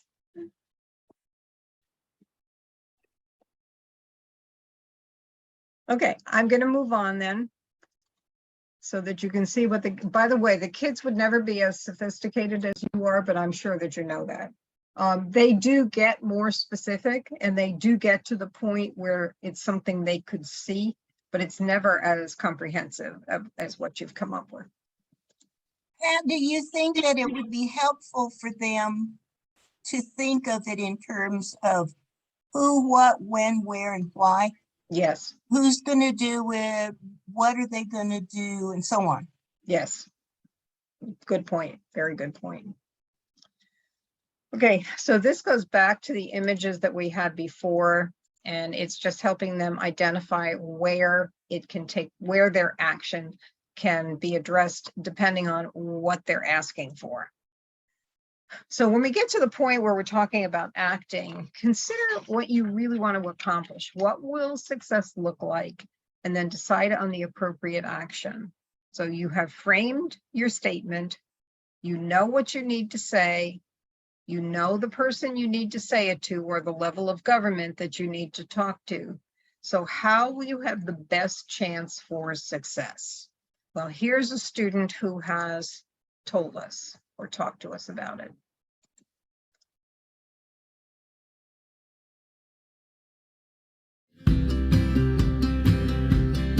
Hey guys, my name's Justin. I'm here with St. Edward's University telling you a little bit about contacting your elected representatives. The first thing you need to do is find out who your representatives are. To do that, there's a lot of great websites online, like the one at Common Cause, where you can type in your address or even just your zip code, and they'll tell you all your representatives in the government, whether that be the president all the way down to your local railroad commissioner. After that, you need to figure out who to contact based on your issue. For instance, you wouldn't contact a state representative about immigration policy because that's a federal issue. They can't really do much about that. So you just need to do a little poking around online to figure out where your issue falls on the spectrum, if it's federal, state, or local. After that, you need to decide on the method of communication. Usually the best ones to do are phone calls and letters. A phone call shows that you're interested. If you call in, you might even be given to a full-time staffer that handles the issue, and you could have an informed conversation with them about it. And a letter shows that you took the time to sit down and physically write out your problems, and it's more likely to get you on the office's radar as a concerned citizen. Also, that letter will be photocopied and attached to whatever management database they use for their constituent contacts. They'll attach that photocopied letter to your entry. And then finally, before you go ahead and send it in, I recommend that you look it over and make sure that what you're writing is clear, intelligent, and concise. You don't really want to send anything in that's jumbled or not put together, because it just won't look good, and it's a bad way to start off a relationship with that government office. So on that note, good luck contacting your government representatives, and remember, that's the best way to influence change.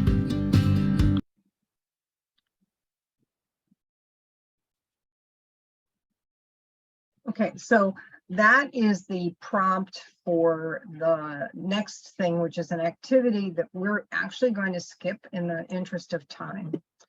But what we have the kids do is actually sit down, find out who their legislator is at the state level or the federal level by using Common Cause or another source that they know, and then actually decide whether they want to write a phone script or whether they want to write a letter. We know that they're not going to finish it, but we want to get them started on it. So we help them by saying what you can do to be most effective is to first identify that you are a constituent, share some kind of a personal story that has an impact, but keep it brief. Keep it simple and straightforward when you say what you want to see happen, which is what you just worked on. Be clear on that and ask them what you want them to do. Do you want them to consider drafting a bill? Or if there's a bill already in place, do you want them to bring it to the floor? Or do you want them to hold a hearing? And then there's a whole thing like, well, wait a minute, what are those things? So the slideshow has a whole series of things to help you walk, how do you walk through the bill process? But I'm going to take you back to the asynchronous form and let you walk through that. Remember, you can influence the outcome by staying vocal. You need to make sure you communicate. Contact your representative to sponsor your bill.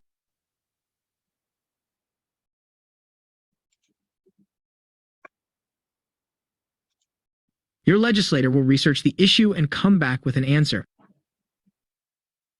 If the representative disagrees, then you go back to the drawing board to do more research and try a different approach. If the legislator agrees with your proposal, the two of you move forward. The legislator agrees with your proposal. Now what? Your legislator will now find sponsors for the bill.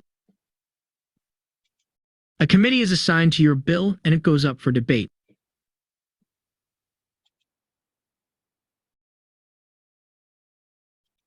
During all of this, you stay vocal and encouraging. Prepare testimony. Provide questions. Write letters to news editors. Attend hearings. Wear buttons, stickers, and t-shirts. You get the idea. So, the bill makes it out of committee. Now what? When the committee has approved or amended the bill, it goes back to the Senate or General Assembly for the second reading. After this, it is up to the Senate President or Assembly Speaker to schedule a debate and vote on the bill. Then a vote is taken. Bills at the federal and state level have to be approved in both chambers, the House and the Senate. Bill approval requirements at the state level vary. Sometimes the bill is submitted in only one chamber. It goes through the whole process in that chamber. If it started in the House and passes, it now goes to the Senate for the same process there. If it started in the Senate, it now goes to the House. Sometimes similar but not identical bills are submitted to both chambers at the same time. If there are two versions of the bill, the differences between them need to be ironed out in a conference committee. Once it passes both chambers, you're almost at the finish line. While the bill is on the floor, you can provide talking points or draft and distribute a very brief floor letter outlining your key points. Keep an eye on things and use pressure when and where needed. You can nudge if action is dragging. Yay! It passed both chambers, so now it's a law. Right? Not quite yet. Here's what may happen. The president or governor may sign the bill. Hooray! It's a law. The president or governor may veto the bill. Read what can happen if it's vetoed. And then there's a drop down there that gives you more explanation about what you can do if it's vetoed. Or the president or governor can do nothing. At the federal level, if the president doesn't sign the bill, it doesn't become law. In some states, it becomes a law. In others, it dies. And then this drops down to bring up, I guess we need to correct that. I was going to say it brings you to a website that tells you what happens in each individual state if it's pocketed. If you do not get your wish, you still have the power. Communicate publicly. Organize a demonstration. Send letters to the editors or run press releases. Select the Maintain sign to continue. Our last step, Maintain, means keep an eye on things and use pressure when and where needed. You can nudge using ResistBot if action is dragging. Once the action is accomplished, that is not the end of the story. You will need to follow up to make sure the action was effective. If it was effective, be sure to thank everyone who helped. If your action was not effective, you will need to go back to informing yourself why and determining the next action. Don't give up. Remember, civic action is a process. It's your turn now. Let's review to be sure you know what to do to make a civic action plan. Remember, I is for inform. A is for act. M is for maintain. I am. First, inform. Hit the facts and figures, state the problem clearly, and state the solution you want to see.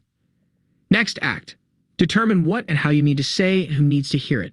Lastly, maintain. Avoid losing ground by ensuring that the change you want to see is observable. Think about what the next steps are. Be the change you want to see. Now that you have finished, what is the most important new thing you learned about exercising your power to create change? Okay. All right, so as you can see in the slides, all of that is also taken care of here. This is similar to what you just saw. And then this asks kids to actually try it and try something. Here's one of our board members. Hi, I'm Akila, a college sophomore in Boston, Oops, originally can you from hear Princeton, that? New Jersey. Yeah. I believe that civic engagement is our generation's strongest asset. Over the past decade, we've led several movements on a variety of topics, and I truly believe that expanding that focus to understand the importance of having our voices heard through voting is the next step. Joining energizing young voters to develop curriculum and raise awareness within the local community was my way of acting on this belief. What's yours? Hi, I'm Akila, a college sophomore in Boston, originally from Princeton, New Jersey. Sorry about the volume on that. I must have, no, I had it all the way up. At any rate, so that is the end of the I am the change. And you've had a chance to see both the synchronous and the asynchronous, as well as the slideshow, or at least pieces of each of those. Of those of you who hadn't ever seen like that video type thing before, what's your opinion? Should we try to pursue that with other lessons, or is that something that you think would not be effective in your own areas, in your own leagues?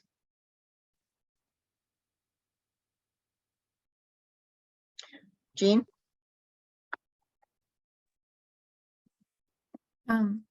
I have some experience teaching those sorts of things to a group of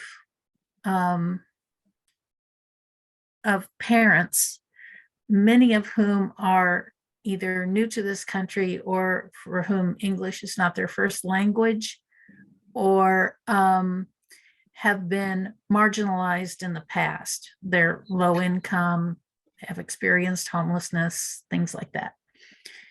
And I participate, I'm on the board of an organization that holds civics education for these people. I think that what I just saw is very, very complex to expect these adults and high school students to grasp and identify with. I think it's the same problem as showing them videos of Greta Thunberg and David Hogg and saying, but then saying, oh, we're not going to hold you to that standard. I think it sets an expectation for them that is a little bit distancing. That's my raw opinion. Okay. Thank you. Sharon? Oh, hang on, you're muted.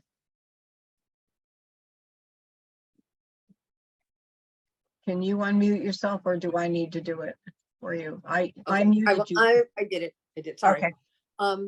I have to say, especially when we're talking about how do you teach civics, I cannot tell you how much I am still a fan of Schoolhouse Rock, especially how the bill gets made. I knew little kids that my friends were having that are now grown up and have little kids of their own that could sing Schoolhouse Rock, how a vote got made. And you reminded me of it when you had a picture of the bill with the little thing around it. That's what he looked like. And I think that kind of simplicity with the song to talk about the person who spoke before me would be wonderful. And you could even teach second grade to sing Schoolhouse Rock. I'd love us to bring it back, but that's just me. But that's what I'd like to see, that kind of thing. Good point. That's something that we can't include in what we're doing because it is copyright protected. So, but we can say to a classroom teacher, you might want to look at this and you might want to use it. That's why that person who's in a costume is in the image, because even the image from the song or the video is copyright protected. So that's one of those. Jean, to your comment, the only thing that came to mind while you were speaking that made me think we should include it is that not all kids are at the same level. You're right that it would be overwhelming for people who struggle, but there are really bright, really engaged kids who are looking for ways to try to make a difference. And I'll give you an example of something here in New Jersey. In Monmouth County, there is a Young Dems and a Young Republican club. They've gotten together, and last legislative session, they got a sponsor for a bill that would allow students in New Jersey to have 1 day of excused absence each school year in order to engage in some kind of civic action. It went nowhere. They were very discouraged, but they didn't give up. They took this message that we're giving them. They went back, and this current legislative session, they have a sponsor who's a Republican and a sponsor who's a Democrat. They have a similar bill in the House or in the Assembly chamber and in the Senate. It moved to the Education Committee in both houses. It passed unanimously in both houses. It is now, the Assembly version has been referred to the State and Local Government Committee, and it's been there since March. But I spoke to one of the young men the other day, and he said they are getting ready to begin to push it after they come back into session in September. So kids like that need the information that's there. I think the question that raises is, how do you distinguish between who should get it and who shouldn't get it? You know, are you making decisions ahead of time that would preclude somebody from being that engaged? I don't know the answer to that. I'm just telling you what was going through my head as you were speaking. Anybody else want to speak to that? Can I just add one more thing? Sure. And that is the Washington State Legislature has a wonderful legislative education page on their website, and they have coloring books, and they have all kinds of different things that, and already pre-made presentation slides on how a bill gets made. I don't know if other states do that, but you know, maybe you could look at it. You could go to, yeah, you could go to ledge, we call it ledge.wa.gov. It's leg.wa.gov. And okay. Look on there. This is from memory, but it's at the bottom of the list on the left-hand side. It's something about legislative information or something like that. So anyway. Thank you. That's great. I made a note. Thank you. Whoever posted that. Thank you, Barbara. Oh, thank you. Yes. Okay, so that is the end of that particular lesson. And the next thing that we would move on to is the across the divide. My goodness, let me close out some of these things so we can.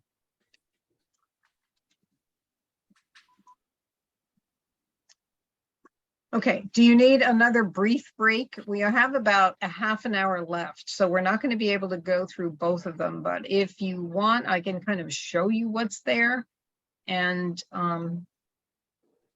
then just kind of give you an overview or a taste, and you can take a closer look at it yourself.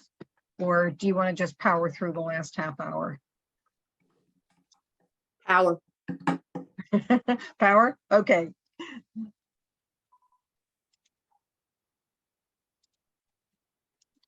All right, so this is divided into two parts. The first, each one is about 40 minutes in length.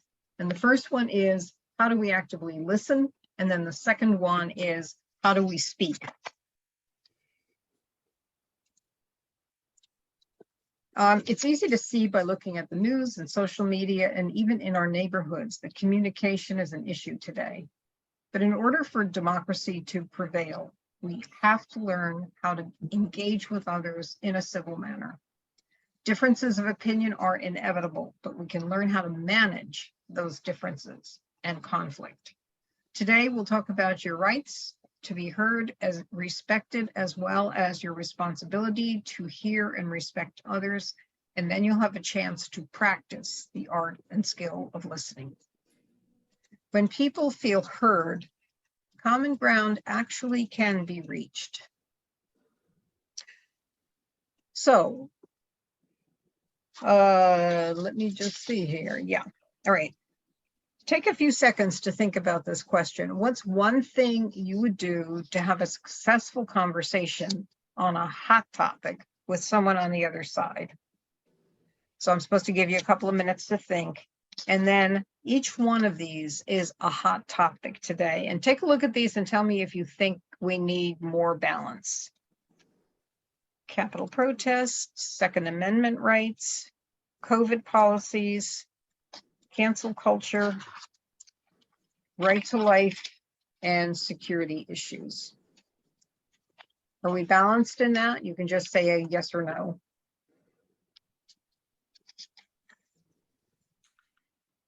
No. Which way are we leaning in it, do you think? We're leaning left.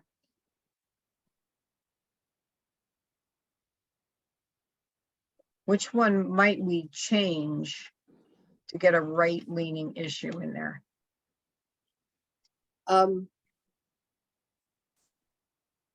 Under other, something about school boards. I'm The writing this need down. for participation in school boards. That's kind of neutral about school boards. Okay, any other ideas from anybody? What about crime?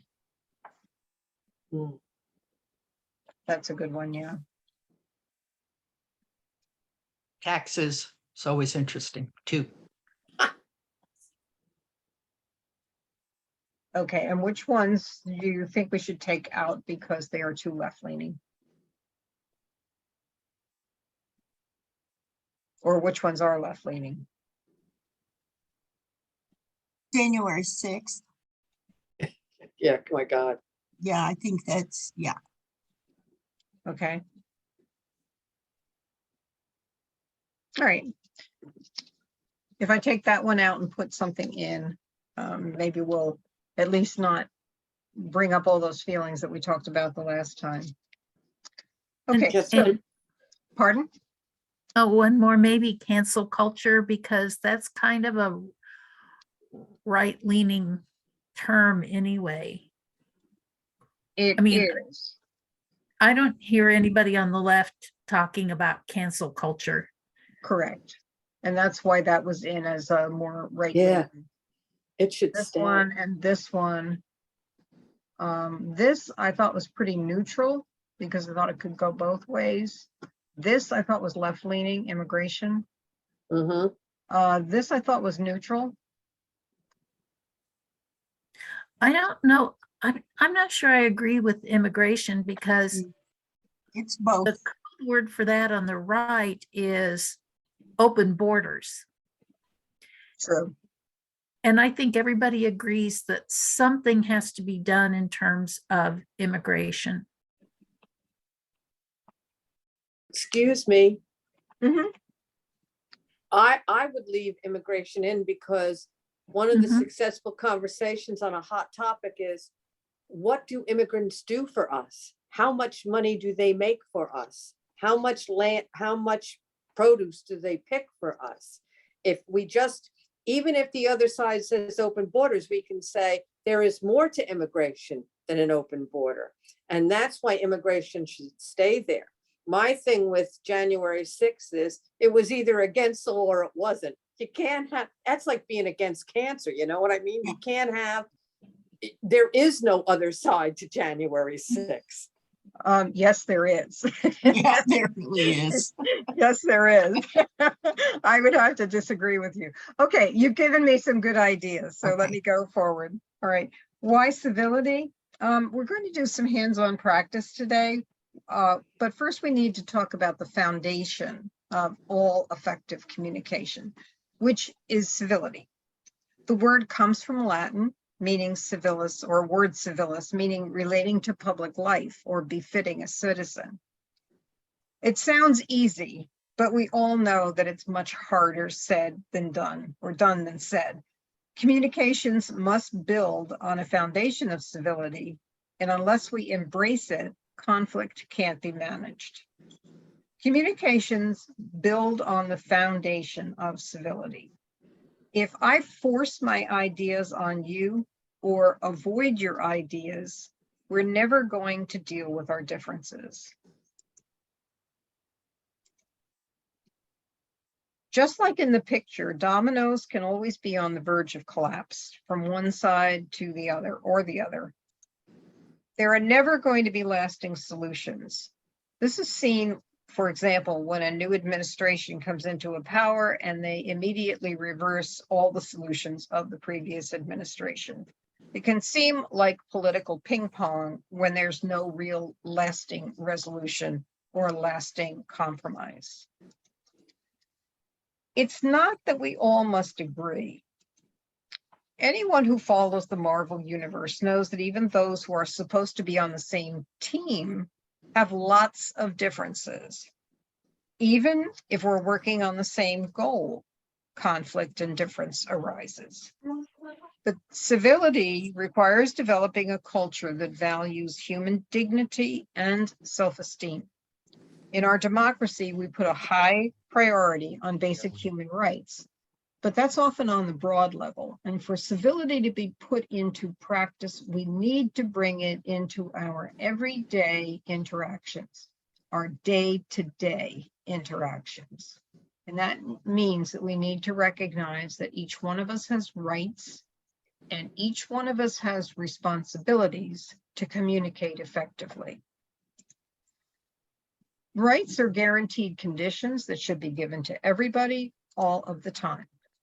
And responsibilities are things that we are always expected to do, ways we're always expected to act, and a way that we should treat others. For example, I have the right to be treated with respect. And if that's the case, I have the responsibility to treat others with respect. I have the right to be heard. But if that's the case, I have the responsibility to listen to others. I can't emphasize that enough. We can learn skills forever, but unless we understand this, unless we believe that it's a cornerstone, a foundation underlying communication skills, then we'll never be consistently effective in our communications. We must know that I have the power to exercise my rights, and I also have a corresponding responsibility that gives others the same rights. Without that, we'll never be able to deal with conflict and find resolution.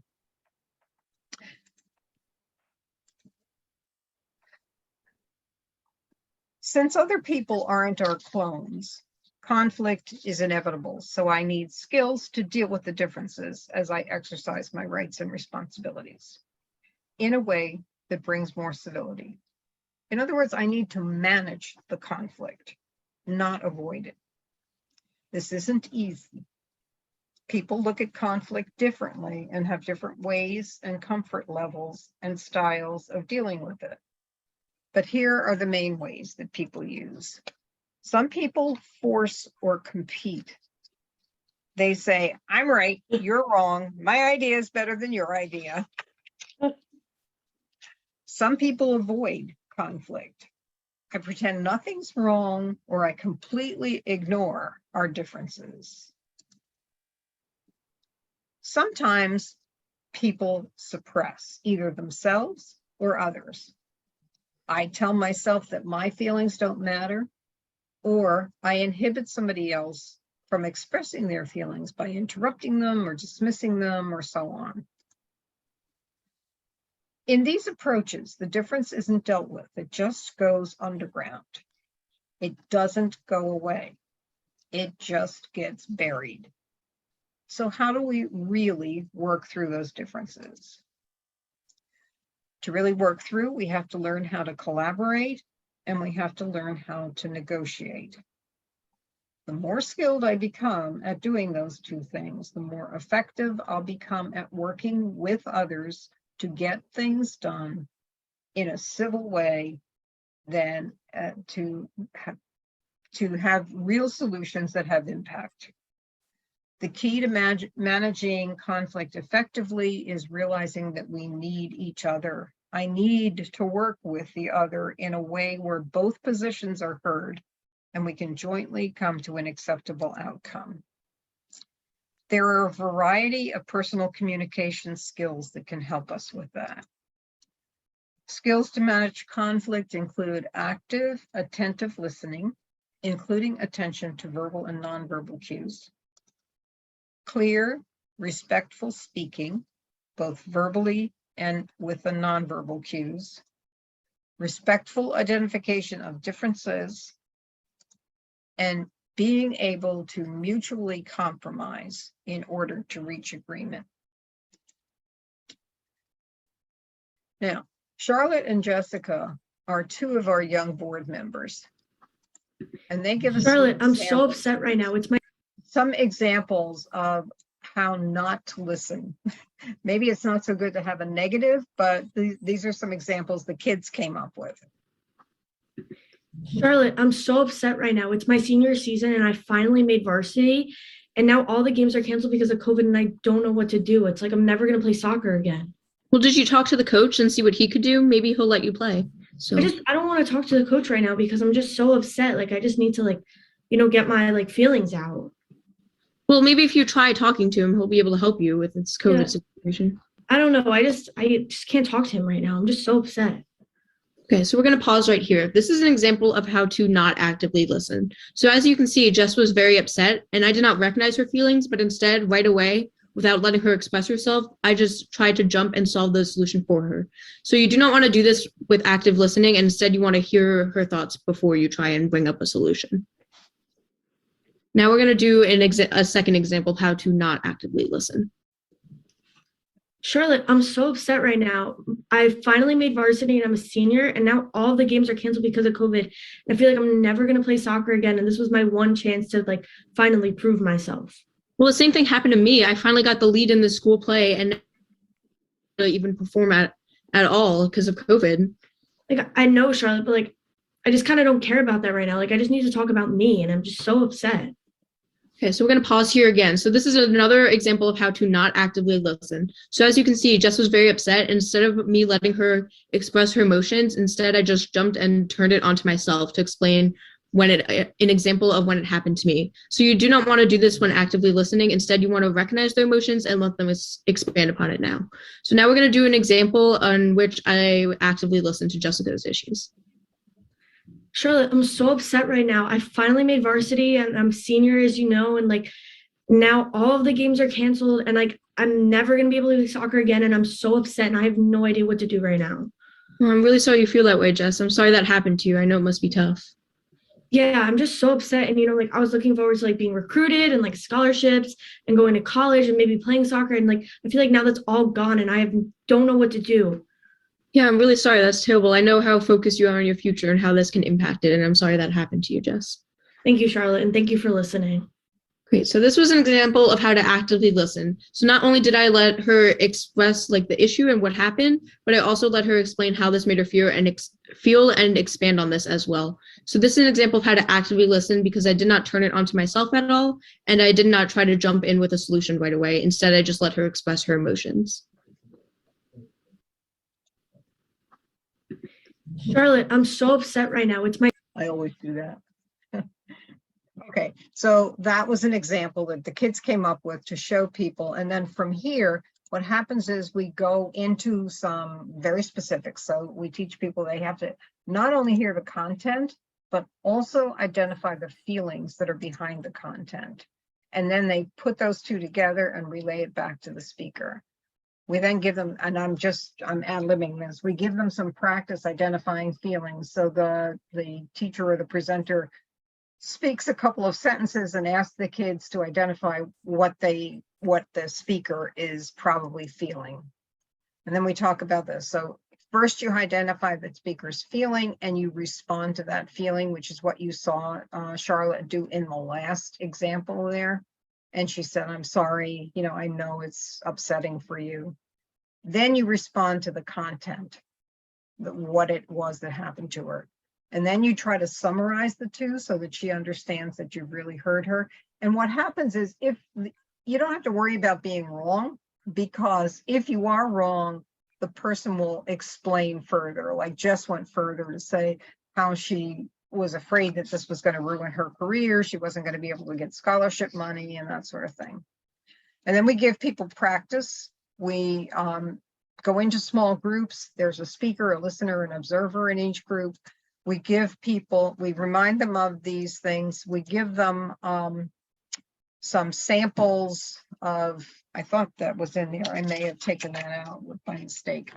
Some examples of statements that they can use, and they have the conversation. The speaker and the listener converse while the observer watches. We bring them out of the group after the first example and let them discuss with the whole group what happened.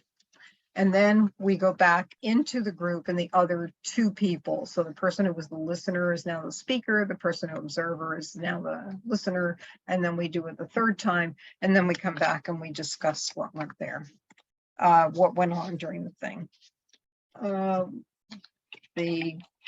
And that takes some time. It's probably about 15 minutes of time that is taken up with that. So this is the summary slide at the end, and it's, remember, we need civility in order to engage in civil democracy. We each have a rights and responsibility to communicate effectively.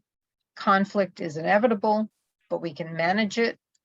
And unless people feel heard and valued, civility can't be achieved.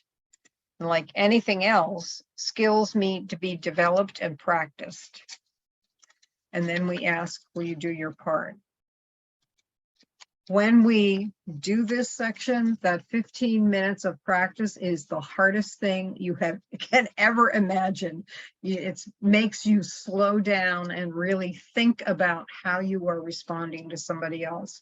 We so often miss the emotional piece of what somebody is saying. We only hear the content.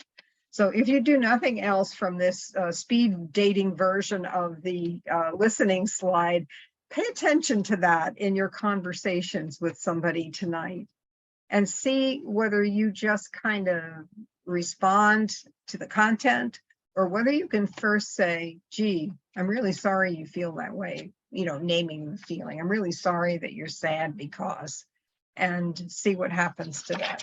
So that's the speed version of the listening. And then there is also a speed version of the speaking, but I would like to have you make any or ask any questions that might have come to mind while you were watching that before I do the speed speaking.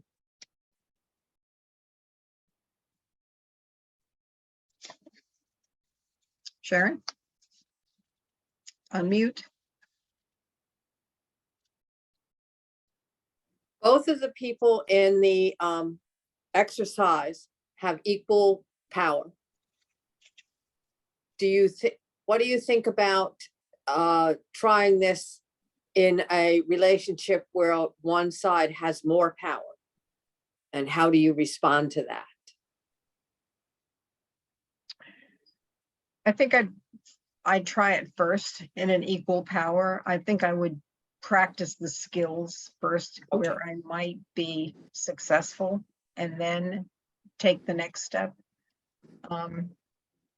That's just my response. Anybody else have a thought?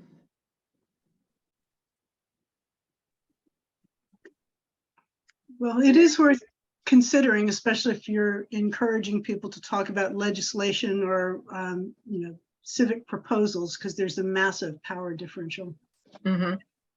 And that was maybe the one naive thing about the, how a bill is passed. It's,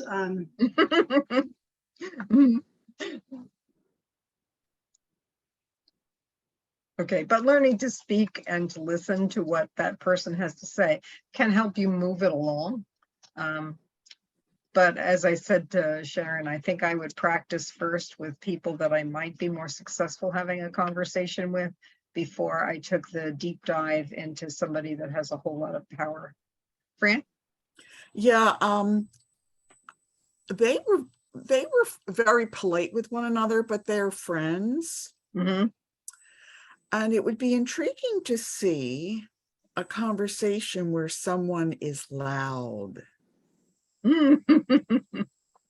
and speaking aggressively in an unnerving fashion. I don't know the right word, but like, if you hear about board meetings lately, nobody's listening. They're just, so I think it'd be just nice to have a dynamic where someone is more forceful than the other.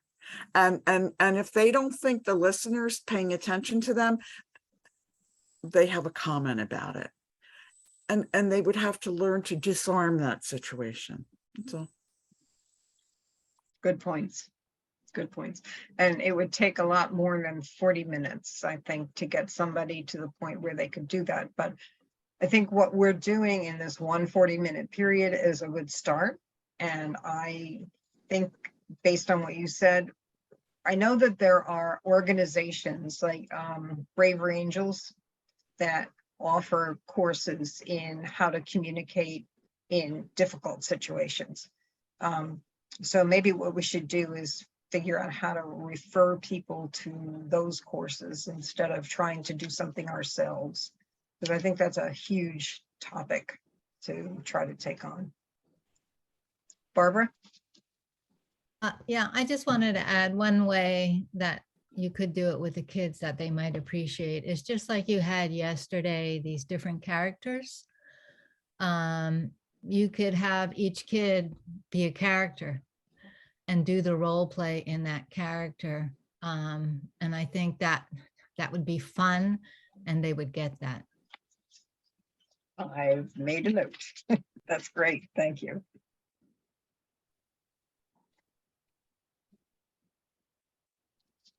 Okay.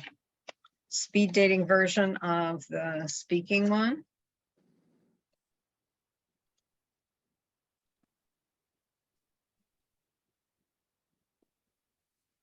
Oh, come on.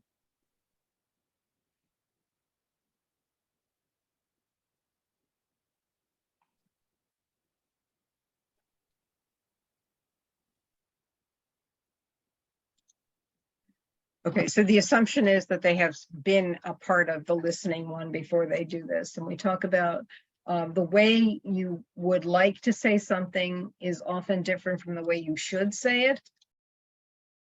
And the way you should say it is a way that's going to help you be much more effective.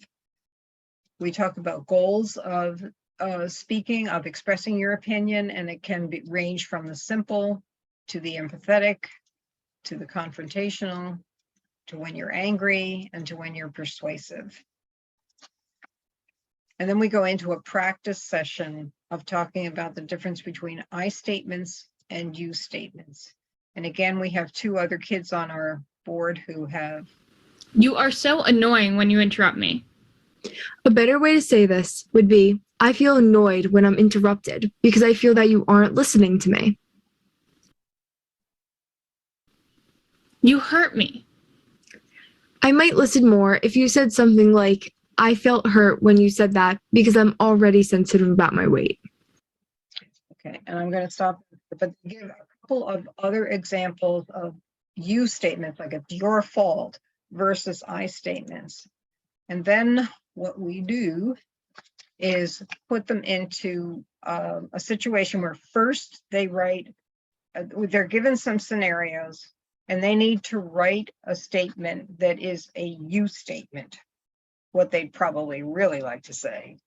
And then they need to change that into an I statement. Once the I statement is created, Then they all get together in small groups, and we try to put them in groups of 3 or 4 or 5, depending on the class size. They each share their you statement, and they try to pick out the one you statement that they think would be most inflammatory. And then they work on that you statement, and cooperatively, they create an I statement that would express the same thing, but express it in a way that is much more likely to be heard. And then they come back into the main group, and they all share those I statements with one another, and they get feedback. We ask for positive feedback first, what was really good about the way they said it, and then are there any suggestions for things that might make it even more hearable? That's not a word, but you know what I'm talking about. So they go through, they choose a scenario, one of those 3, and then they go, then Kat and Abby talk about common traps, like using the words always and never, like you always let her go to bed later than me because when I was her age, or you never let me go to the movies when I was her age. And then they do practice with that as well. They choose a scenario again, and they do pretty much the same thing, creating I statements and you statements, and then sharing the I statements with one another after choosing the you that is the most inflammatory.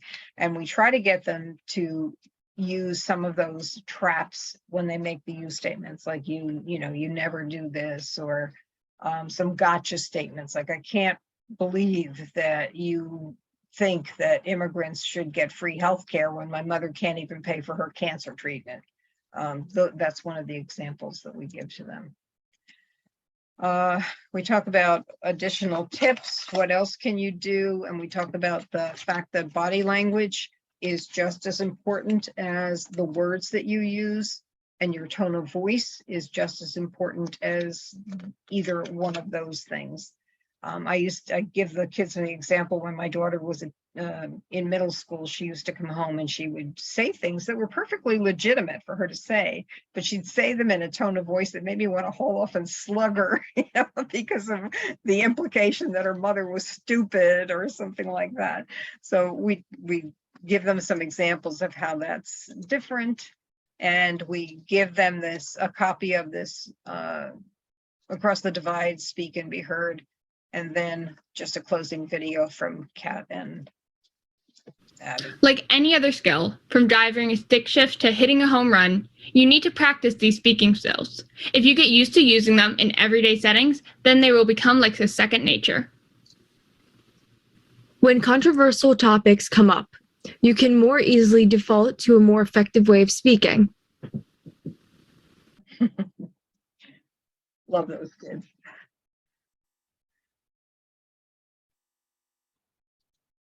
Okay, so like I said, speed dating version, what kind of comments or what kind of questions do you have about that?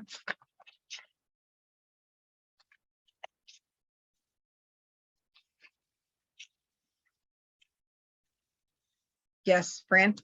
I find it interesting that the examples that you applied in this were personal things, a friendship, about 2 gals, the gal sharing frustration with COVID, et cetera, et cetera. And so I realize that you are trying to build the foundation of skill sets so that the kids are learning in their personal lives. That's where you can begin developing these ways of interacting, listening, speaking, etc. So I like that a lot. Will there be a point in this training that it transitions to utilizing those hopefully new skills to controversial topics? Because right now, go ahead. Because right now you're building the behaviors, and you're showing them how to build these new behaviors, probably new, into their personal interactions with people. But after all, this is about energizing young voters. And so is there going to be a segue into, you know, we talked about immigration, feminism, and things of that nature? Or are you not walking down that path? I'm just curious. Yeah, no, we have asked kids in the every program that we do is piloted at middle school, high school, and college. And we asked them at the end pretty much that question. We said, would you like to have something more? Would you like to continue this into, like, you know, a longer course? And very often that's the thing that comes back to us. They want to learn how to use it in tougher situations. That's what you're saying. And at this point in time, I haven't thought that far ahead, because we just finished piloting this one. So it's just going to be added to the website for this fall. Your point is well taken. And I guess my feeling is either we should, because you're right, we are trying to get kids to learn how to engage, to make change. And if they don't learn how to use those skills in tougher situations, then we really haven't done anything more than let them get along with their friends better. And that's not an unimportant thing. You know, I mean, that is important, but you're right, it needs to extend beyond that. So you have given me pause for thought. We'll see. I like the idea. Jan? Well, I thought perhaps rather than get the kids to do this, because for most people, this is a radical change, nothing less than radical. And you can expect, at the very least, some people's eyebrows are going to climb up over the top of their heads when you start using this kind of communication versus what we do every day. But I thought it's a little stout asking the kids to apply this with a controversial issue or relationship or whatever. But if you can find examples of adults doing using the techniques when they discuss, maybe someone on the media interview, and one's coming from one perspective and the other, so that they can see it in application, but you're not expecting the high level of skill that it would take to actually apply this when the emotions are really high. I mean, this is really good when you're discussing what to have for lunch, or, you know, something like that. Or what movie to watch together, kind of thing. Yeah, I mean, you can get him in trouble, you know, just discussing that. But to put it into a real life controversial situation, I think is asking young people an awful lot. But if you can give them some little video clips of adults getting it right, I think that's probably going to be easier on you, but a lot easier on the kids. I like that. Thank you. Great idea. Any other comments or questions? Okay, I think one of the comments that I'm going to make is that I realized that this is too much to try to do in one day. I think it would have been easier to do the bit about the issues and how you can make change in one day, and then the speaking and listening in a second day. So probably the next time around next year, it will be 5 days instead of 4, and you can pick and choose what you want. But I just think both of them deserve the time that we've put into it, and maybe by then I'll have your video clips and other things added to it and improve it. And I might just send it to all of you and say, what do you think of this? You know, and anything that you come up with along the way that you think is going to help improve what we do, I am delighted to hear from you. As I said, when that young lady contacted me last night and was ready to jump in and help to improve the timeline of suffrage, that's just what I love. So And it comes from everybody, not just high school kids. So thank you very much for your time today. I've kept you 3 minutes over and I apologize for that. I really try to be right on the nose, but I've appreciated the input from all of you today. So have a great evening.